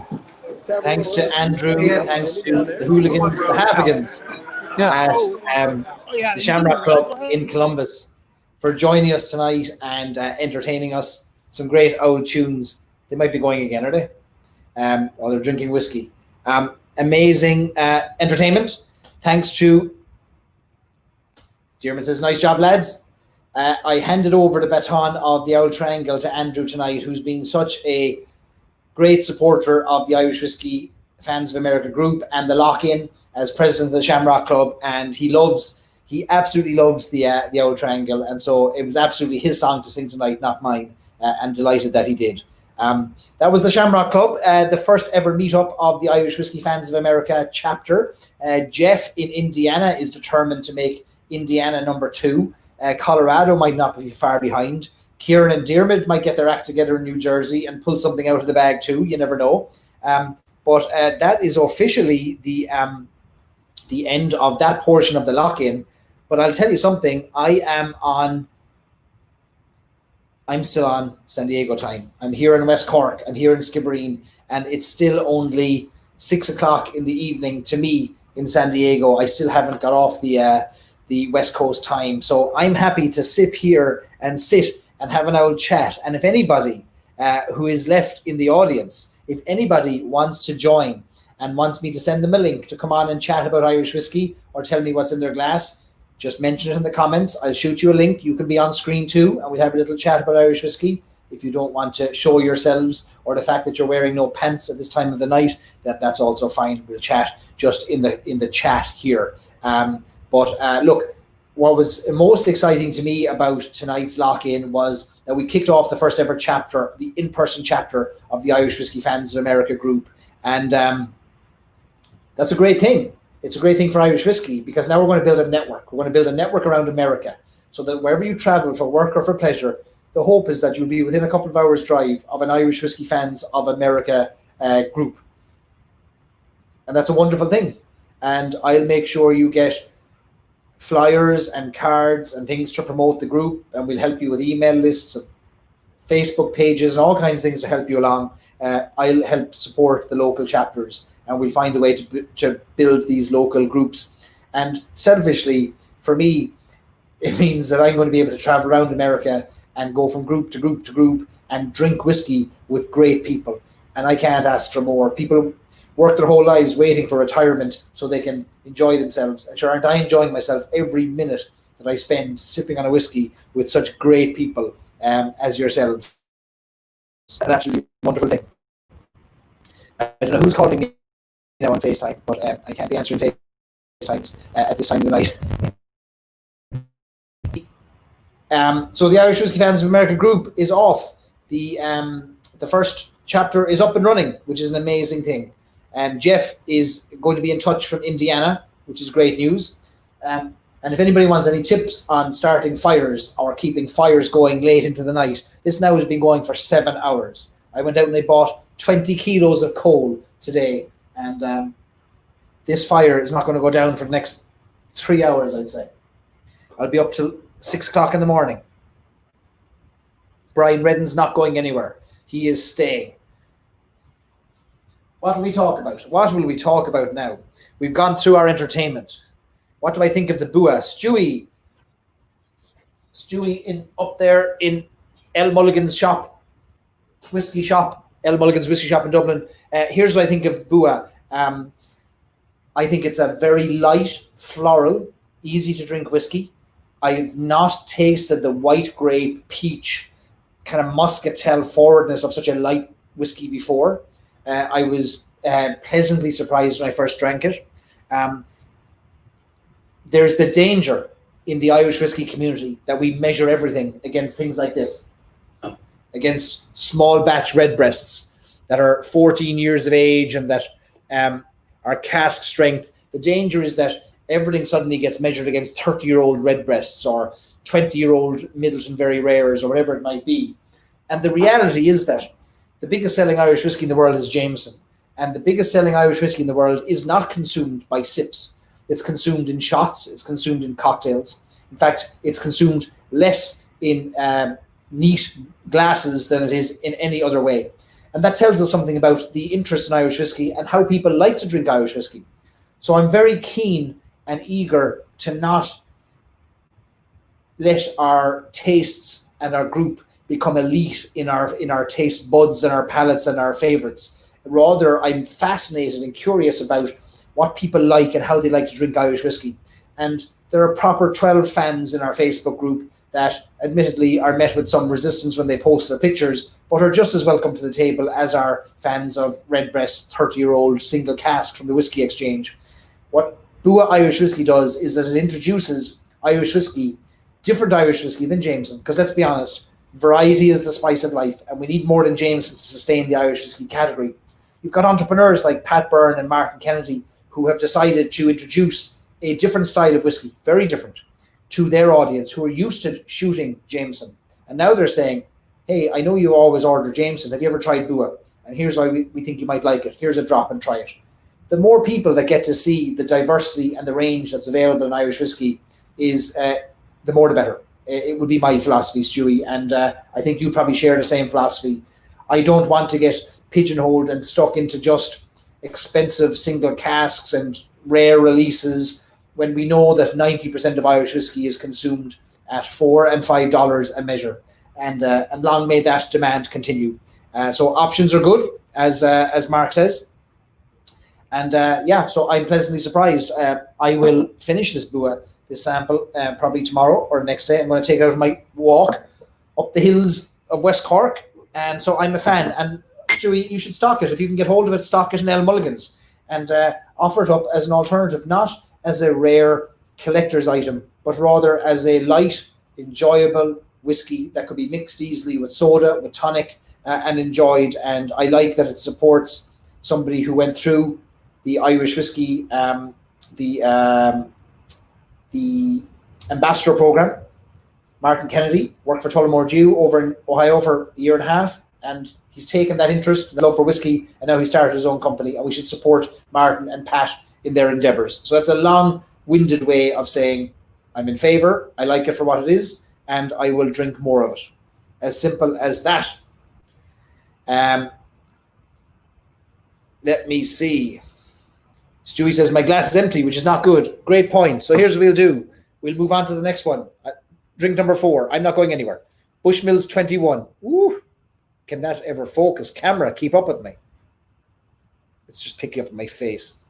Anyway, that's Bushmills 21-year-old. I have a bottle of Bushmills 28-year-old talking about elite whiskies. A bottle of Bushmills 28 on the way, and a bottle of Bushmills from 1995 on the way to me. The 1995 Malaga cask will get to me on Monday from Bradley's off license in Cork, supporting local, being shipped down to me. And here now is the end of a Bushmills 21 that I brought over.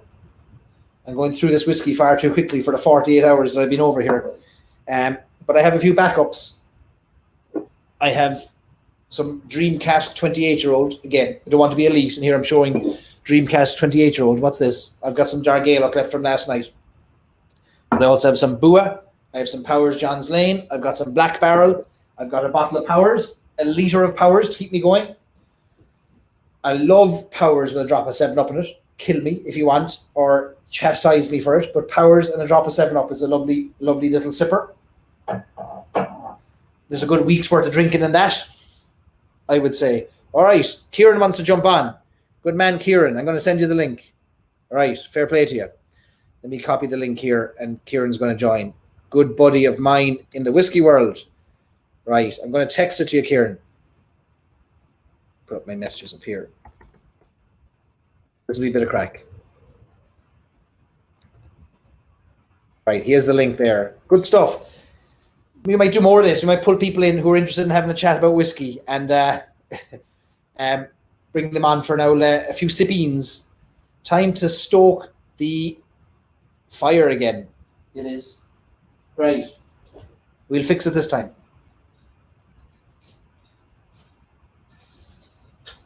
Should I put on another briquette?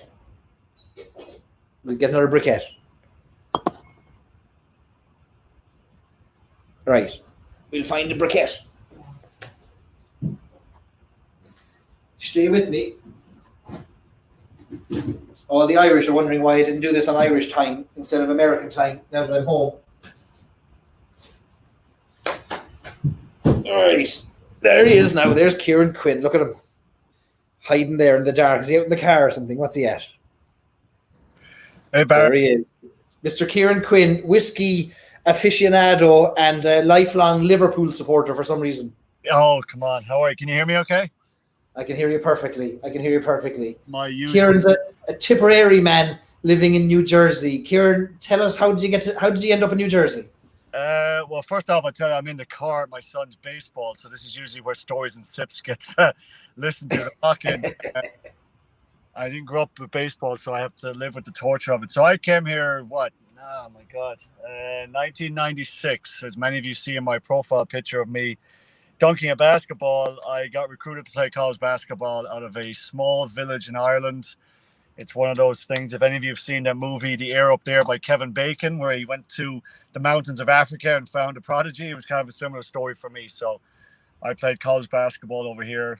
College soccer, I ran cross country, but basketball was my thing.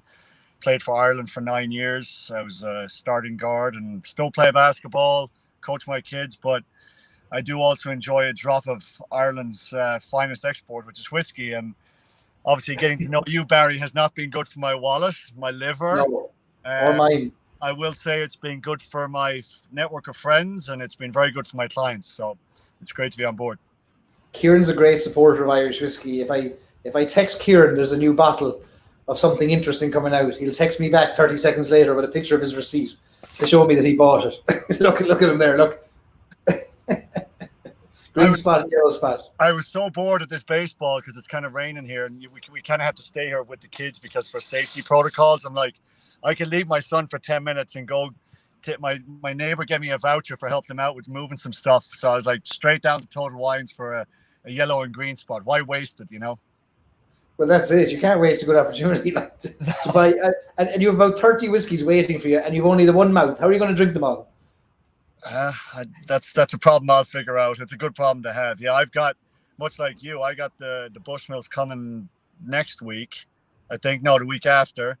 I had, as you saw, I had a very nice arrival today. The 30-year Redbreast arrived today, which was a really good surprise. I work hard, so I reward myself for some of my things. But, you know, I enjoy Paddy. I enjoy Powers. I don't dare put 7-Up in it. We may have to talk about that offline. You know, I enjoy Glendalough. I enjoy all the range of whiskies. I definitely appreciate the uniqueness that they all bring to the table. Your buddy Kieran quit, or your buddy Diarmid, our buddy, is trying to get in on the chat as well. We might as well bring him in. Diarmid, how's it going, lads? 3 Irish lads making our way in America. What's the crack? What's the story? What's the story? Diarmid, what are you drinking drinking? this guy tonight? Oh, look, Redbreast small batch. Oh God, look at you! I tell you, lads. I told my father I was drinking this. He was. We were toasting some bit of good news earlier, and I said I was drinking that stuff, and he said, "Oh, he couldn't believe I was drinking something that good." So it is. You're only young ones. Well, that's all. That's it. You cannot take it with you, so you might as well enjoy it now. And as you said, whiskey's for drinking. That's it. Whiskey's for drinking. And I've gotten to know Kieran and Diarmid over the past few months through the Irish Whiskey Fans of America group, and we've chatted. We've had our own little private tastings together, and had a great old catch up. And Ireland is such a small place. No matter where the Irish scatter around the world, they'll find some commonality. And the three of us jumped on a Zoom call a few weeks ago, and didn't I discover that Diarmid's uncle was my teacher in hotel management school in Dublin back in the day? What a small world. I know, you couldn't make that up. You couldn't make that up. No. Look at Kieran there now, all thirsty, looking at us with our glasses, and he's waiting for baseball to finish. Like, I'll tell you what, Kieran, this stuff is delicious. Oh, I will lie and say, I mean, I literally live a 5-second drive from this baseball field, and a good friend of mine who will go and mention had sent me a little sample of the 1964 Dungorney Pot Still Special Reserve, and I will admit to that friend who might be on this lock-in that I actually had it on a shelf in my office, and I just kind of put it to the back of the corner with some other stuff I had, and I pulled it out today, and I'm like, let me Google this, and I nearly fell to the floor. Yeah. So that will be the rest of that will be consumed later, just to keep, as I like to say, to keep the hamstrings loose. That's it. Well, that's important. Yeah, keep them lubricated, or there'll be no playing at all. Yeah. The two of you have. I think you're like me. You didn't have this huge love for Irish whiskey when you were in Ireland, but it's only more recently in America that you've fallen in love with Irish whiskey. What was the interest? What was the attraction? Yeah, go ahead. Okay. Well, I mean, for me, Kieran put me onto Irish whiskey for sure. Kieran and I actually share. Kieran's first cousin was my best friend growing up, and neither of us knew that until maybe about a year ago, I suppose, about that. 2 years ago. So Kieran then got me into Irish whiskey. I would never have touched whiskey growing up. It was certainly something my father and my grandfathers drank. But yeah, I mean, to me now, it's an expression of being Irish, a huge expression of being Irish, and a huge expression of the passion and the love that I see that Irish people are putting into their whiskies and their Irishness as a result of that. And that to me is a fantastic thing. That it should be celebrated all day, every day, if you could. So we're trying. I mean, I'm certainly trying. I know Kieran is certainly trying. That's for sure. I mean, that's almost all we talk about is bloody whiskey. Is what's out, when are we getting it? Okay, listen, I'll drop the bottle over to you. You send me something. And by the way, that's the other great thing about this group is the ability and the willingness to share stories about whiskey, and more important, to share the product, so that we all can have a taste of it and we all can enjoy each other's fortune and each other's health and success. And listen, there's no better expression of being Irish than that, to me.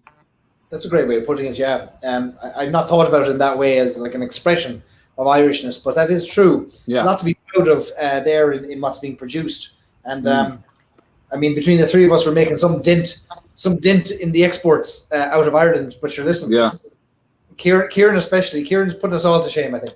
Well, yeah, he is. Yeah, but sure, listen, so we're all only trotting behind him, as they say, you know, or trotting after him, whatever it is. But I'm along for the journey. Listen, sure, jump on there. Your ticket is free for the journey. That's it. Kieran, what excites you most about Irish whiskey? Like, why do you care about it? Why do you get involved in chats? Anything that's posted in the Irish Whiskey Fans group, you're the first to like it, to comment it. You're proud of it, I think.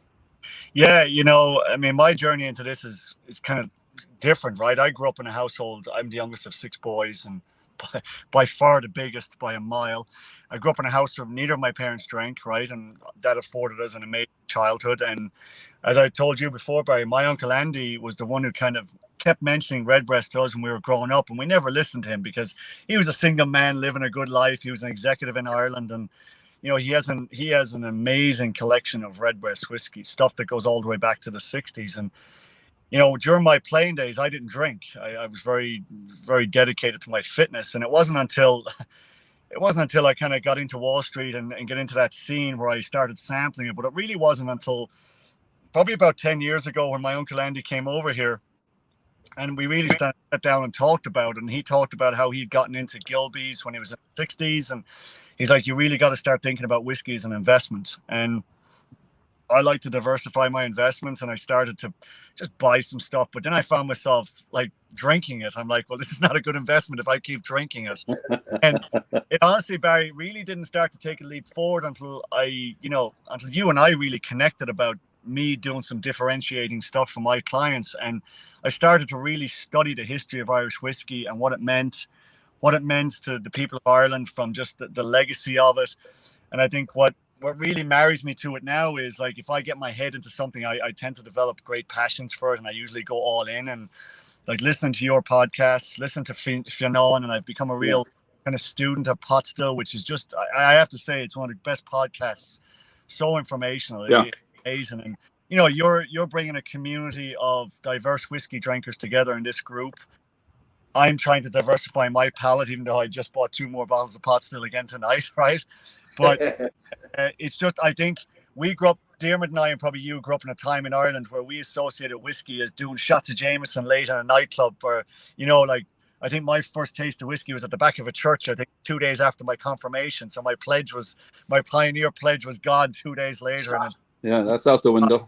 I never wanted to go back to it again, but obviously I've developed a strong affinity for it. I'm obviously buying way more of it than I thought I would, but you know, you've definitely elevated the interest we have in it and educated us and bring us into an audience, I think, that we never thought existed. And as I say, I say this unsolicited, you know, you're differentiating an awful lot of what I even bring to my customers, right? In the events that you and I are doing together with, you know, bringing your glassware, bringing your stuff. And I'm finding out that maybe even some of the people on this stream right now are people that are in our corporate audiences when we do our events. It's been amazing.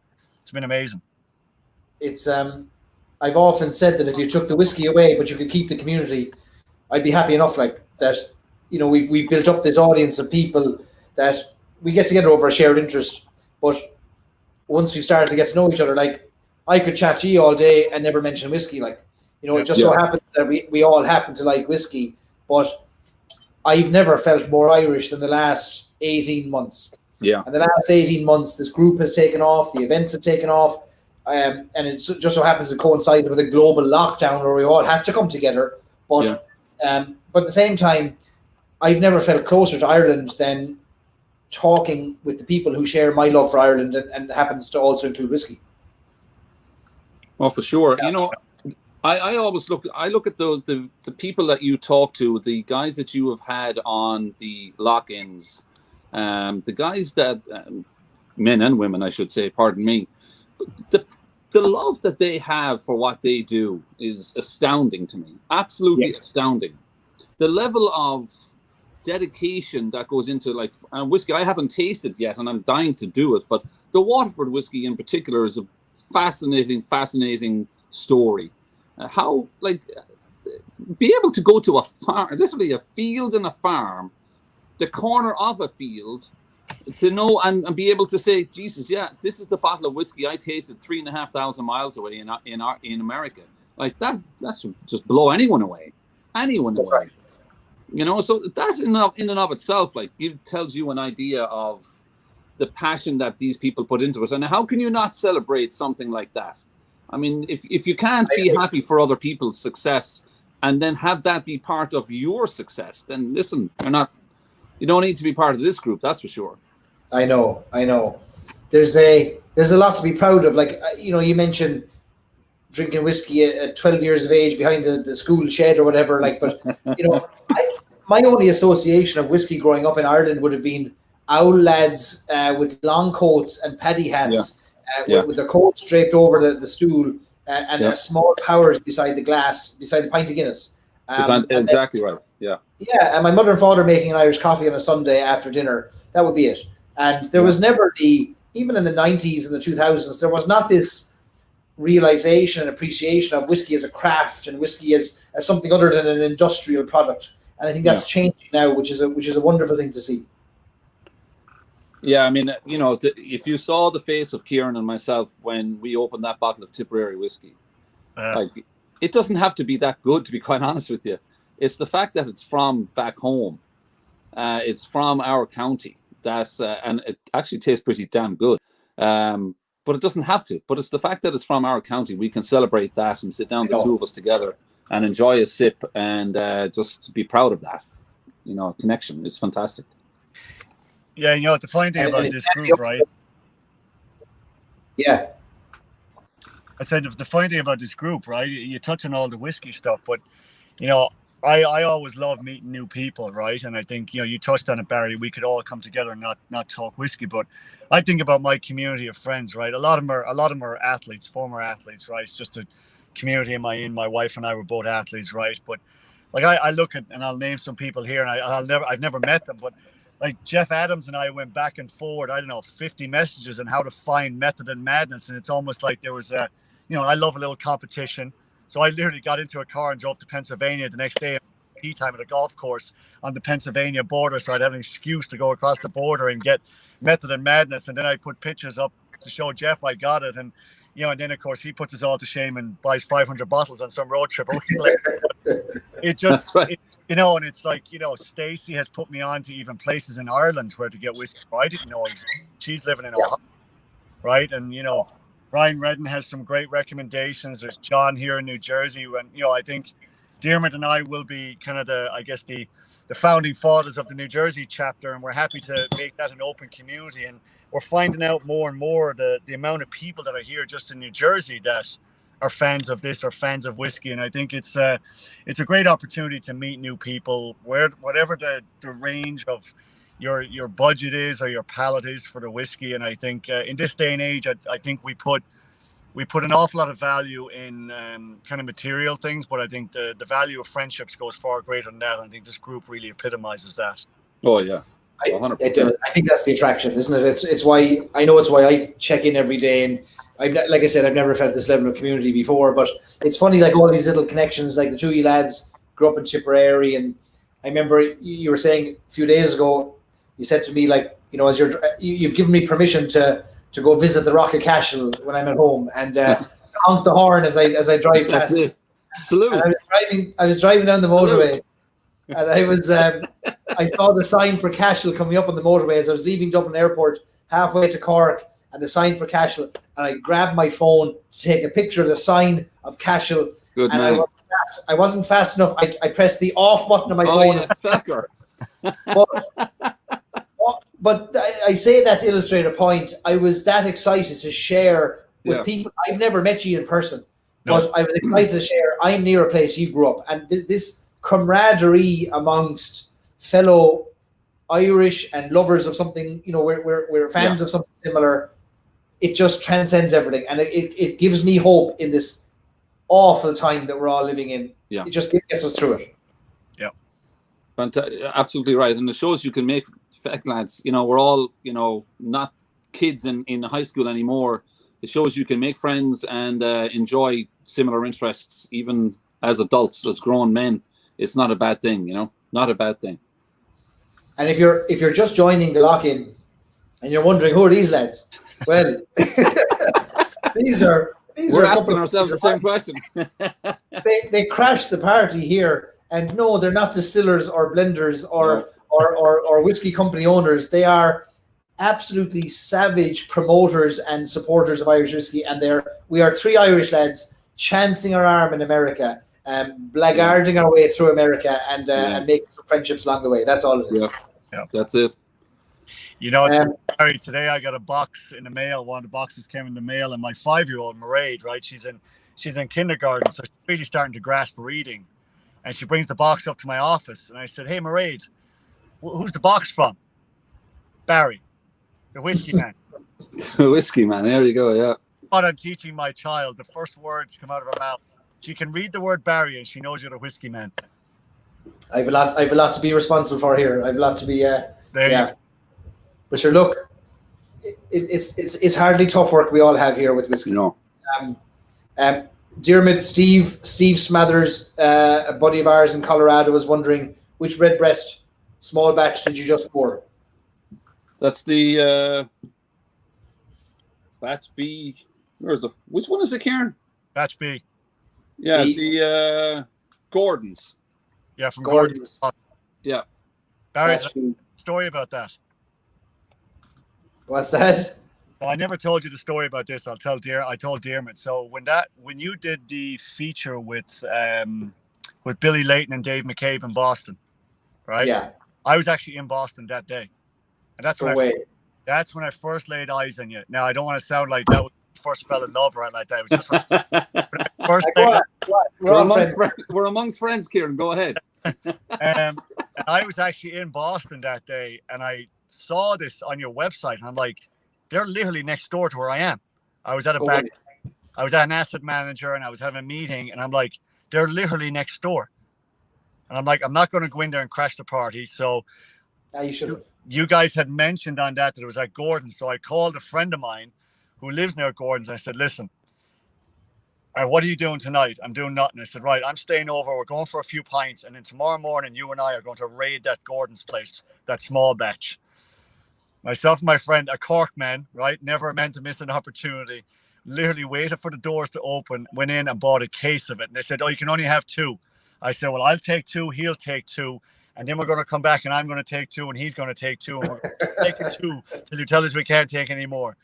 So I stayed in Boston overnight to buy a case of the small batch B. And then I went on a pursuit to get each of the small batches. And unfortunately, I had a lot of them. Now I have a lot less of them. But I gave Diarmid a bottle because that's the importance of this. We share it among friends. And, I gave some to some other people who've done good deeds. And I think that's the good part of this. You can buy it and you can say, oh, I can sell it in an auction. But why do that? Create memories with people. That's right. Yep. And that's a great story.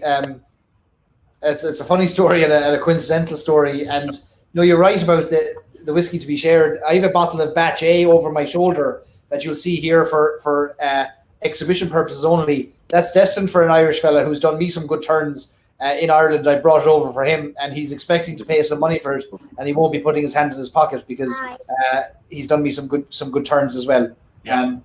I love that. I love that sharing nature of the community. Yeah. It's the best part of it, isn't it? Sure, listen, we love this stuff. You should be sharing it. Sure, listen. We can't drink it all, Nope. We can have a good go at it, though. Cheers, we'll try, though. We'll try. I'm putting a serious dent in this Redbreast tonight, I can tell you. Listen, we can always buy more tomorrow. Do you know what I mean? That's it. We got to grab the moments when we can, even if it's at 2:30 in the morning for me. You just got to grab it.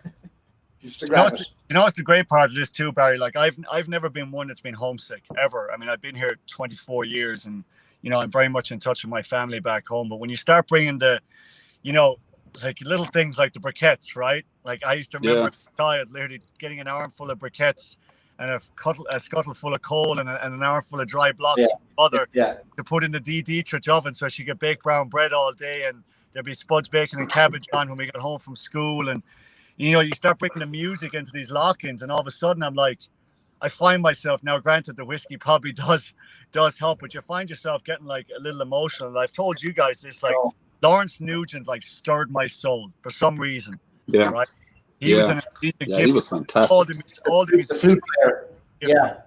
He hit a special chord. I mean, I think for the first time in like 24 years, I actually felt like a longing to go home. And maybe it's because I haven't seen my parents in a while or my brothers, but that's the beauty of these things. It you know, it's kind of like Jimmy V, the famous basketball coach, said, you know, you should laugh every day, you should cry every day. And it's like almost like I feel like that in the lock-ins on a Friday evening. Isn't that what it's all about though? Like this, I found myself when we started bringing the music in the last few lock-ins, and it's just a wonderful evolution that was in no way planned. It was thanks to Kilbeggan and their takeover of the lock-in and bringing in Paddy Holman, and he kind of set a fire under us. But I found myself on those lock-ins feeling like it's an audience. I'm the only person in the audience, and they're playing to my heart and my soul, and I just find myself beaming. Like people would think that my throat is cut if they looked at me, because I'm just smiling from ear to ear behind the scenes as these musicians are playing. And you're right, Kieran, it just moves something inside us that there's nothing else like it. And sure, listen, what else should we be doing on a Friday night except coming together and being moved, either laughter or tears, but feeling something. Yeah, no, it's a great connection with back home. And I think, you know, this lock-in has been challenging for a lot of us. Like, you know, you're going home, you got a quarantine. I can't do that with kids and work, but you know, it is tough not being able to see family, especially like for me, you know, it's been a very tough period. I lost my best friend on April 4th, dropped dead in his kitchen at 42 years old. I would love to have gone home immediately, right? And it's like, this has been some small bit of like staying in touch with home, staying in touch with a community of like-minded people, you know, through what was a tough time and still can be at times. But I don't know, I think it's there's a certain connection I felt with this. Look, Diarmuid and I have established a friendship where we literally grew up. Diarmuid and I probably saw each other 50 times growing up and never put it together. I mean, probably played hurling against each other, that's for sure. Yeah.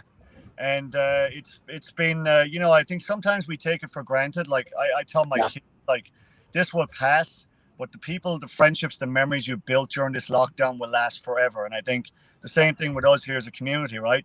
Barry, you and I have developed a relationship. We've never met each other. This is purely an internet relationship, right? We're like, you know, we're internet dating, right?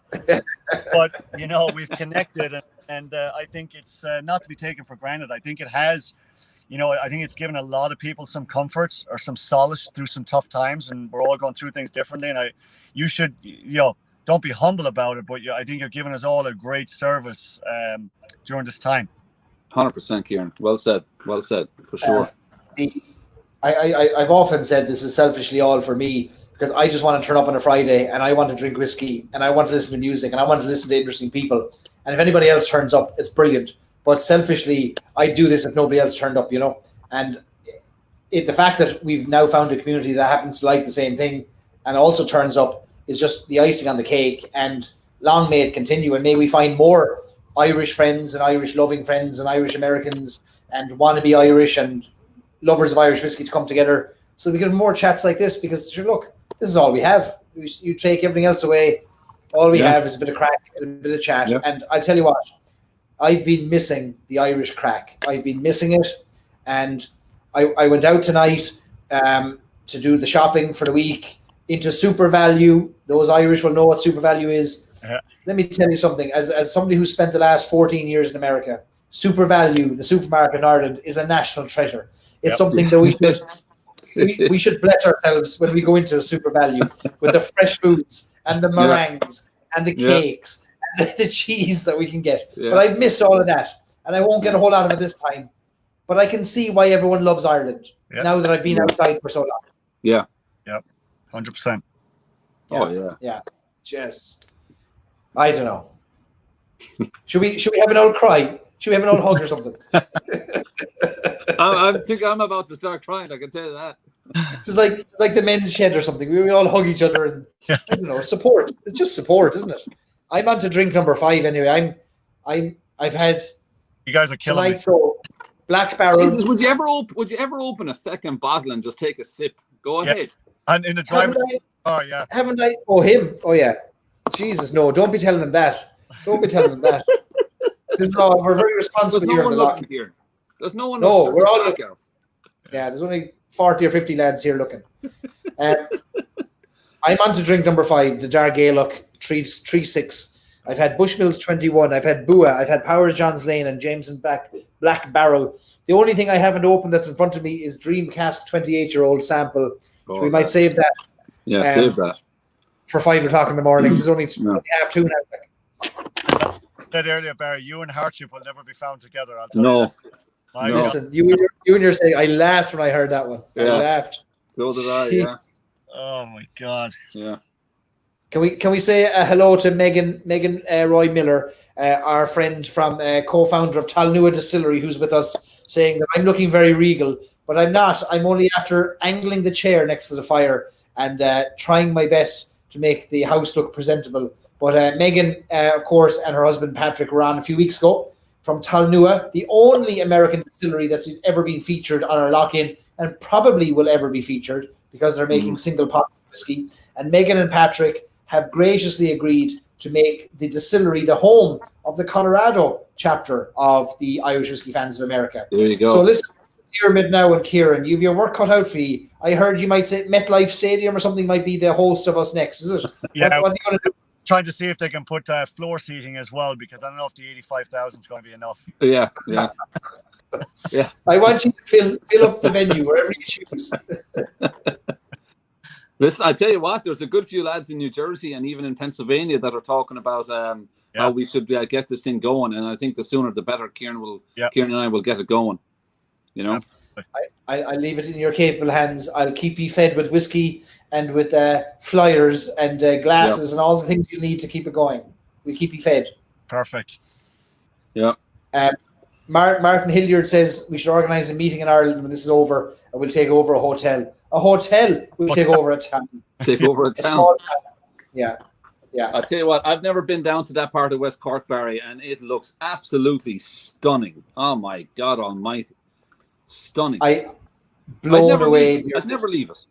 No, we're blown away. Like we were scrolling through Airbnbs like when we were planning to come over, and we knew we had the 2 weeks that we had to isolate, and we thought, well, what's important to us when we're isolating? And the thing we both came up with was we have to be able to walk out the door and go for walks and hikes that are in beautiful places. Like we need visual aesthetic scenery to just inspire us. And then we happened upon this Airbnb that just happened to be at the end of a beach, overlooking the beach, and then it's the rolling hills of West Cork are on the doorstep. Yeah. We didn't even look any further. We pressed reserve and we booked it. And we've not been disappointed now so far. It's a lovely old cottage and just the beautiful surroundings here. Unreal. Like I've never seen scenery like it. Never. No, Barry, tell us the truth now. Have you talked to Mrs. Stories and Sips about relocating? Has that conversation come up yet? It has absolutely come up. Absolutely, it's come up. Look, I've been in America now 16 years. Right. Is it 2006? No, 2006. 14, 15 years almost. And I've found America to be home to me. But I'll tell you something, there's a bit of yearning in my heart for Ireland at the moment. There's a bit of yearning. I don't know what that'll manifest as, whether we just come on more trips or what we'll do, but I'm not hating despite the jet lag. I'm loving looking out the window and seeing greenery and not a downtown apartment complex like I'm in at the moment. Yeah. There's no place like home. No matter what, there's no place like home. No, there's not. There's no place like home. There's not. But who knows what will become of it. But look, where there's whiskey and a bit of crack, we'll follow it. So Barry, what's the story with the whiskey? The story that jumped boats and switched harbours is like an episode of The Departed or something. What happened with that? Well, I was talking to Larry, our importer, during the week, and I said to him, look, sure, it wouldn't be a good story without a plot twist, like. Yeah. And the old whiskey switched containers in Liverpool and jumped on a different ship. While we had our eyes on one ship, the other one was sneaking its way across the Atlantic. Our whiskey is right now clearing customs in New Jersey, and I'm delighted to say that you have not been able to penetrate the defences of the warehouse in New Jersey, despite your proximity to the warehouse. So we've secured the whiskey. It's going on a train, and it's going to take 6 days to get across America, and it'll land in Long Beach, California, in about 5 days' time, all going to plan. And the goal is within the first 2 weeks of November, we'll be able to ship it out to everybody who ordered. Fantastic. And then by the end of November, hopefully we'll do a big launch event. Us, Louise from the farm in Cura Clare in County Clare, we'll do a big special event. We'll get some County Clare musicians in, and we'll have a feckin' hoolie is what we'll have to launch the whiskey. You're getting Sharon Shannon. Herself and Christy Moore have cleared their schedules and said, we when the story launches, we'll be available. Make no have no bones about it. That's it. That's it. Johnny McNally asks if there's anybody in New York City or Long Island who wants to be part of a group. So that the shout out there, be in touch with Johnny McNally, who's not too far away from the 2E lads. No, to be fair. No, he's not. And he knows people in New Jersey. Sure, look, get in touch with each other there. You might do something together. And if not, Johnny, I'm sure we can find plenty of people in New York City for you. Don't worry about that. And Long Island has a good Irish and Italian catchment area. And sure, listen, aren't the Irish and the Italians only after the same thing? A bit of crack and a bit of religion every now and again. Practically cousins. Practically cousins. Sure, aren't the flags almost the same? Here now we have for the first time we have a man driving on the lock-in. Never before has this been accomplished or attempted for obvious reasons. It's like an episode of Dukes of Hazzard or something. I don't know what. That's it, yeah. Jesus, I haven't even turned my lights on. Hang on. I'll be in a fixed abode in about 10 seconds, and I'm going to crack that 30-year just to rub it in your face. There you go. Listen, are we getting a world exclusive here? Is the 30-year-old being opened? Yes, it is. I'm sick of watching the two of you and shaking Dreamcasts in my face. So I'm not going anywhere. So I'm not going anywhere. Let me deliver a child first into his home state. Right. And we'll take you off the stream, and when you come, so you can drive. All right, and I'll bring you back on when you're ready. All right. Diarmid, it's just you and me now sipping on whiskey. How much is left? How much is left in that bottle? I'd say about a quarter. I don't know. Can you see that now? You've about a half an hour left in your soul. There's about a half a bottle in that. It's a good half bottle. No, it's less than that. That is about a quarter. 3/8. Do you want a third? We split the difference. That's it. So we will. I might as well pour another drop into it, so since you taught me to. Sure, listen. Look, why not? You can't go to bed now. Oh, lads, hold on a second. Here we go. And I don't know if there's any Irish still on. If there are, fair play to you for staying up this long. It's 2:40 in the morning, 20 to 3. I have no plans of going to bed yet. I'm still on San Diego time, but eventually I'll get onto Irish time. Diarmid, when was the last time you were back in Ireland? My brother's wedding in County Wicklow would have been it's 4 years to, next month. 4 years in November, yeah. Jim, that's a long time. It is a long time. And you know, the thing of it was like that my parents were supposed to come over this summer. My sister and my nephew were supposed to come over. My son was supposed to be making his, did make his communion this summer. And they were supposed to come over for that to help celebrate it and all that. And of course, COVID happened. So that put a kibosh on that. And now, of course, sure, who knows? They're all talking about coming over now next summer. Okay. But that's the last time I was home. So, you know, that's how we kind of look at this. Every couple of years, someone will come over here or we'll go over there. I know. That kind of a scenario, you know. So, it's been 4 years. Long time, Barry. Long time. It is a long time. I was only saying to herself that it's a year since we've been back. And even that was the longest I've ever been away from Ireland in my life. A year. I've never been more than a year away. So 4 years is a long time. Do the kids in their mind, and they're young still, but do they think they're Irish or do they think they're American? They think they're American. You know, here's my son. Hello. Hi. Do you think you're American or Irish? American. There you go. American. Yeah. I'm an American person. You're an American person. Yes. There you go. Any Irish? Would you like to be Irish? No. Would you like to be Irish? Yes, he would. Well, He would.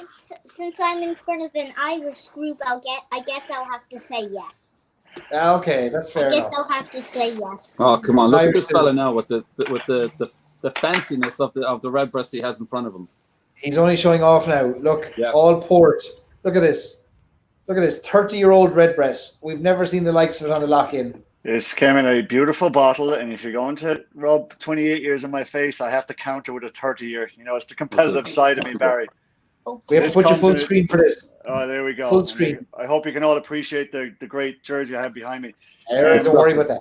So this comes in a beautiful box, right? It's got like a little velvet nub here that holds the bottle in place. So bottle comes out here. It's a beautiful box. My camera. So what have we got here, Kieran? What is this thing? So what we've got here, Barry, as you know, is a all port single cask, 30-year-old. This is an exclusive with the Whiskey Exchange. We've got this runs at about 115 proof, 57.2%. This is bottled 341 of 444. And we are going to give this its maiden voyage right here. A live opening of a 30-year-old redbreast. Where would you get it? I want to hear that pop. I'm a little nervous. I don't get very nervous, but this is like this is nerving. A world exclusive. We understand it. World exclusive here. Popping it. Oh, this Don't thing, break that cork now. I won't break the Diarmaid's cork. waiting for his sample. He knows it's coming. He does know it's coming. He's been promised a sample, and he will get one. And I'm struggling here to peel this thing as if it was. Get a knife or a drill or something. Get a hacksaw. This is the problem with having very big hands. Come on, Kier. Get a hammer. Something. Come on. There we go. Tip What an anticlimax. Oh yes. Oh yeah. There we go. He broke the cork, did he? No, he didn't. No, the cork is intact. Where's the camera here? There's the camera. All right. See? There's the camera. Yeah, look at that. All He's right. sniffing it like a wine connoisseur. We have wonderful glassware here, you know, our famed Stories and Sips glass. Oh, good man, good man. Look at this. Look at the color. Look at that. Oh, lads. Hold that up to the camera. Hold that. Look at the color of that. Wow. Just like wine. Just like red wine. Yeah, that's fabulous stuff. My Lord. Unreal. Unreal. Can we do a scratch and sniff on the screen? Yeah, you can do what I do. I just lick the screen like the walls of Willy Wonka's chocolate factory some nights. I swear, I think there's someone going to come up with an app that's going to taste like whiskey. So I don't have to, my kids don't have to like think the men in the white coats are coming. Why is daddy licking the iPad on a Friday? Wouldn't be the first time. Whiskey pornography here. I will tell you this, having tasted the 28-year and the smoothness of that and kind of the chocolate leathery kind of feel of that. Go on. Jeez, we're dying here, like. Yeah.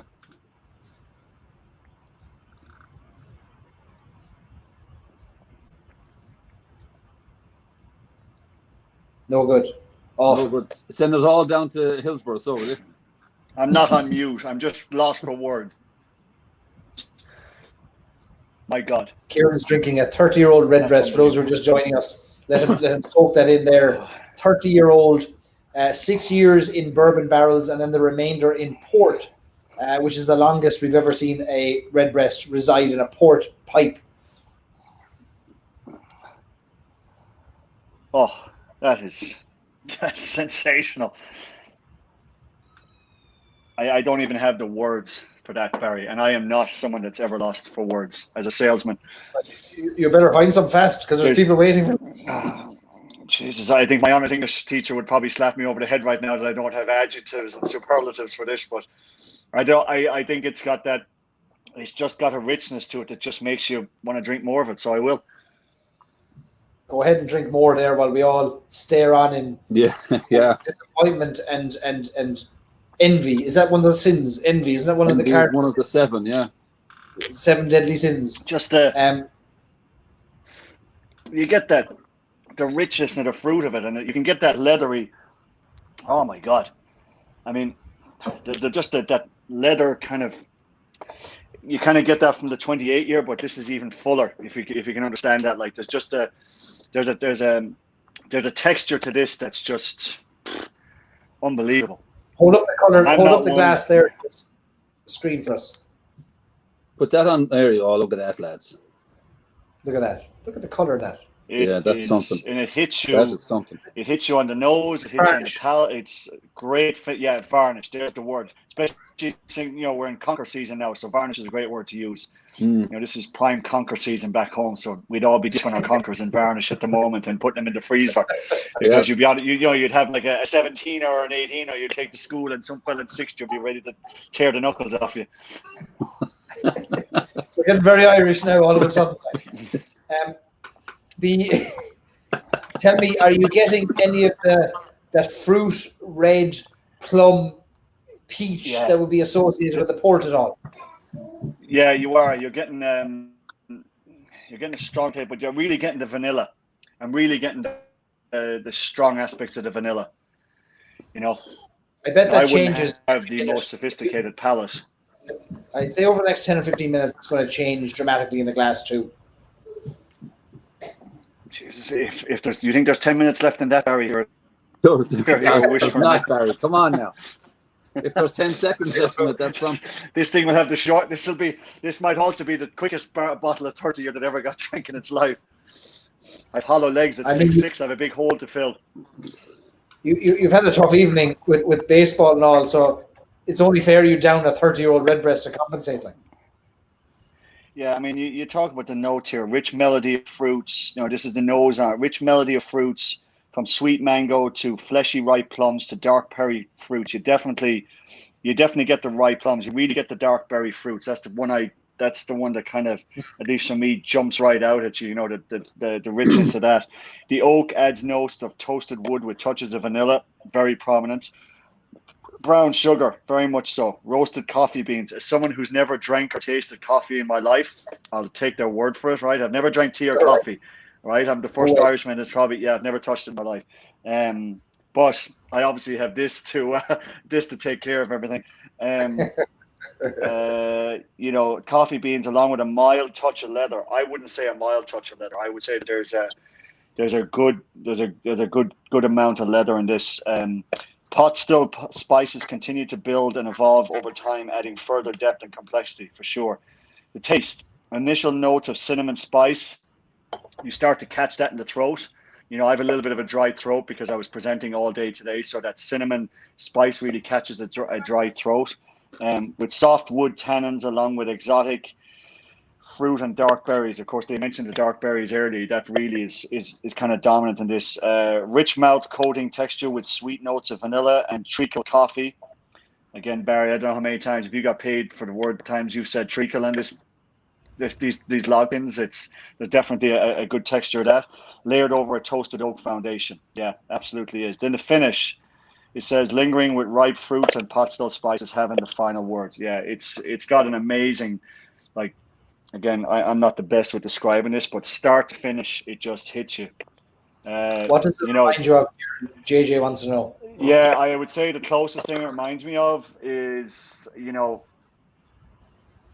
probably the Dreamcast 28, or even I've had some of the 32 as well, but probably the 28 is what it's closest to in everything, in from start to finish. I mean, with the three of us here, obviously shared some of the 28 online not so long ago, but it hits you at that. But you can definitely see there's a difference, right? There is a differentiator in this, that there's just more, I would say there's more substance or more bite to this. It's fascinating. It's beautiful. It's absolutely beautiful. And I'm not one bit guilty for what I paid for this, because I worked hard to get it. So look, you worked hard. You spent your money on good things, and you deserve it. I can't wait to get my bottle when I get back to America. Hopefully it's sitting in the post box waiting for me. But you've encouraged me to open my Dreamcast 28. There you go, Barry. There you go. Don't be shy. I'll join you on that port journey, that Redbreast port journey. I had to drop this on the plane coming over. We'll have another drop in here. Jeez, there's nothing in these glasses, Barry. You need to get bigger glasses. They empty very quickly. I'll get you a pint glass with stories and sips in it, and that way you can enjoy it. Get me like one of those big slushy things I have at 7-Eleven that my kids get. Look at There that. you But look go. at the difference in the colours, Barry. Put your glass back up there. Yeah. Like you can see, there's a darker hue to Yeah. to. So yours has been in port barrels for port casks for a lot longer than mine. I've got 28-year-old that has, well, we don't know. Let me see. 28-year-old Dream cask has all 28 years of that been in port. Is a good question. Somebody else will be able to weigh in on that. Stewie might be able to weigh in on that. But I know that yours, Kieran, has more of a port contribution, I think, than this, with 24 years of port contribution. The red, ripe, almost overripe fermenting fruits that come through in that age of a whiskey are phenomenal. Those notes of like it's overly fleshy and ripe, like too ripe, like in a good way, like it's soft. Like a day later, you wouldn't eat that fruit, you know. I don't. The one thing I noticed about this, like, there's nothing kind of that bites in it at all. Like, there's no, like, some of these whiskeys they bite up front and they settle on the back. This is just consistent. Has a little bit of, you feel the spice towards the end, but the beginning just makes you want to take a big sip of it. An amazing smell, amazing, just the aromas off it are just absolutely incredible. Well, Kieran has kindly offered to share a sample of this with everyone who's on the lock-in, and he'll be bottling up samples of this over the next 2 days. So fair play for that, Kieran. It's like the Late Show. There's one for everyone in the audience. Everyone in the audience. I've become the Gay Byrne and Oprah of the lock-in, right? You get a 30-year-old. You get a 30-year-old. You get a 30-year-old. Yeah. No, but this is, this is the beauty of this community, right? And I get it that this is this is got, this is a discretionary spend and it's exorbitant. I get it, but it is great to be able to share with people. And like JJ asked the story, what does it compare to? And like, I'm enjoying this not for my sake, but for everybody's sake, and to tell people what it's like, and and hope people can all get to enjoy it at some stage, regardless of the size of their sample. But it's definitely, I'm a huge Redbreast fan, as you know, Barry, right? I've pretty much got every part of the range for the most part, but there is a difference between a 12-year, which is a great whiskey, the cask strength, the small batches, and this is a very, very different pour. I won't have a case of this to give away to people, but it'll be one that I will savor, even if it makes it through just tonight. It is an amazing, it's an amazing quality of whiskey, and this is what makes me appreciate this, rather than just doing shots of it at a bar late night in a nightclub, before I get in a minibus to go home. It's a different beast.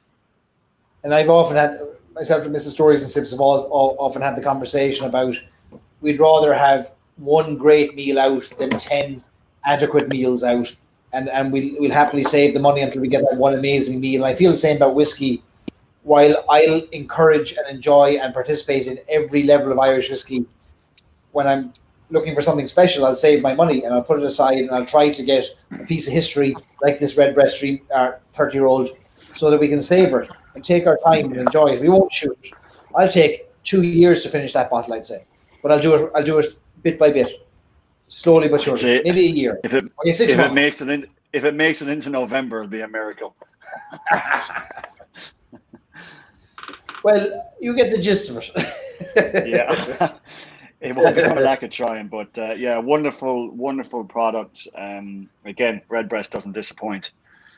JJ, he won the lottery of the Dreamcast 28, which means he got his chance to purchase one, and he did beautiful. On the day his son was born, and it's sitting in his parents' house. JJ, if you want me to pick it up and sample it for you to make sure it's okay, I'll do that. Just send me the address. There'll be lots of volunteers, JJ. And Barry, if you're up around Tipperary, call into Capaway. There's a couple of bottles there that I sent to my parents' house as well. I don't think they'll ever. It's the only safe place I can send whiskey, because my brothers I know would drink it. My parents don't drink, so I send the whiskey to them.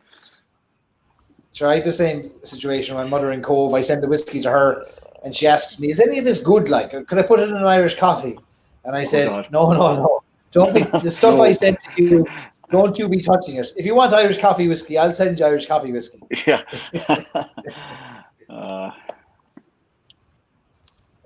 This is amazing. Well, listen, unreal. JJ says she'll have the kettle and the fire on. Don't worry about the kettle in the fire. Just give me the Dreamcast 28. She can keep the kettle in the fire, JJ. It's gas. You'll be talking about Irish mammies. My mother still tries to send rashes and sausages over to me 24 years later. No matter how many times I tell her, don't be sending rashes and sausages over. At least once every 6 months, one package makes it past customs. I think it's when the sniffer dog went for lunch that the rashes and sausages made it past. We arrived here in the Airbnb, and the fridge was stocked with Clonakilty pudding and sausages and rashers. Lads. A bottle of Prosecco and a bottle of orange juice. He took good care of us. I made the big fry this morning. Oh, unbelievable. Yeah, we were happy out, happy out. Yeah. You cannot, the place stinking. The Clonakilty pudding, brown sauce, and some sliced pan does nothing like it. Lads, you might not see me back in America. Like, would you ever go to my apartment in San Diego and clear out the whiskey? You're welcome to it. I'll send you the keys. But listen, it's now almost 3 o'clock in the morning. These lads don't have to go home, but I'm going to sign off, and Kieran and Diarmuid and I might continue with a few drinks. But listen, thank you to everyone who has joined in tonight. Lads, you're not off the hook. Stay where you are. But thanks to the Shamrock Club in Columbus. Thanks to Andrew Shuman, president of the Shamrock Club, for that extraordinary proclamation on declaring today Stories and Sips Day in Columbus. What a day for us all. Yeah, we're very fortunate. It was lovely. Very touching. Really very moved by it. Yeah. Look, all we're doing here is having a bit of crack, and isn't it marvelous that people are enjoying it and coming together, and we're making great friends. And what we're going to do over time is we'll have a network across America that no matter where you're going, there'll be friends you can call upon because you'll have met them in the group, and there'll be a group you can meet up in a bar or in a house to share a bottle of Irish whiskey together, and I'll make sure you're all connected. So tonight's been the first ever lock-in from Ireland, a real lock-in. We're locked down. Next 6 weeks in Ireland is a lockdown. The pubs are struggling. The restaurants are struggling. Ireland is struggling. There's no doubt about it. I talked to a pub owner today in Cork who said he doubts he'll be able to open in the next 6 months, let alone 6 weeks. So these are tough times. So whatever we can do in our own little way to support those businesses, be it takeout or buy gift cards, we'll do it.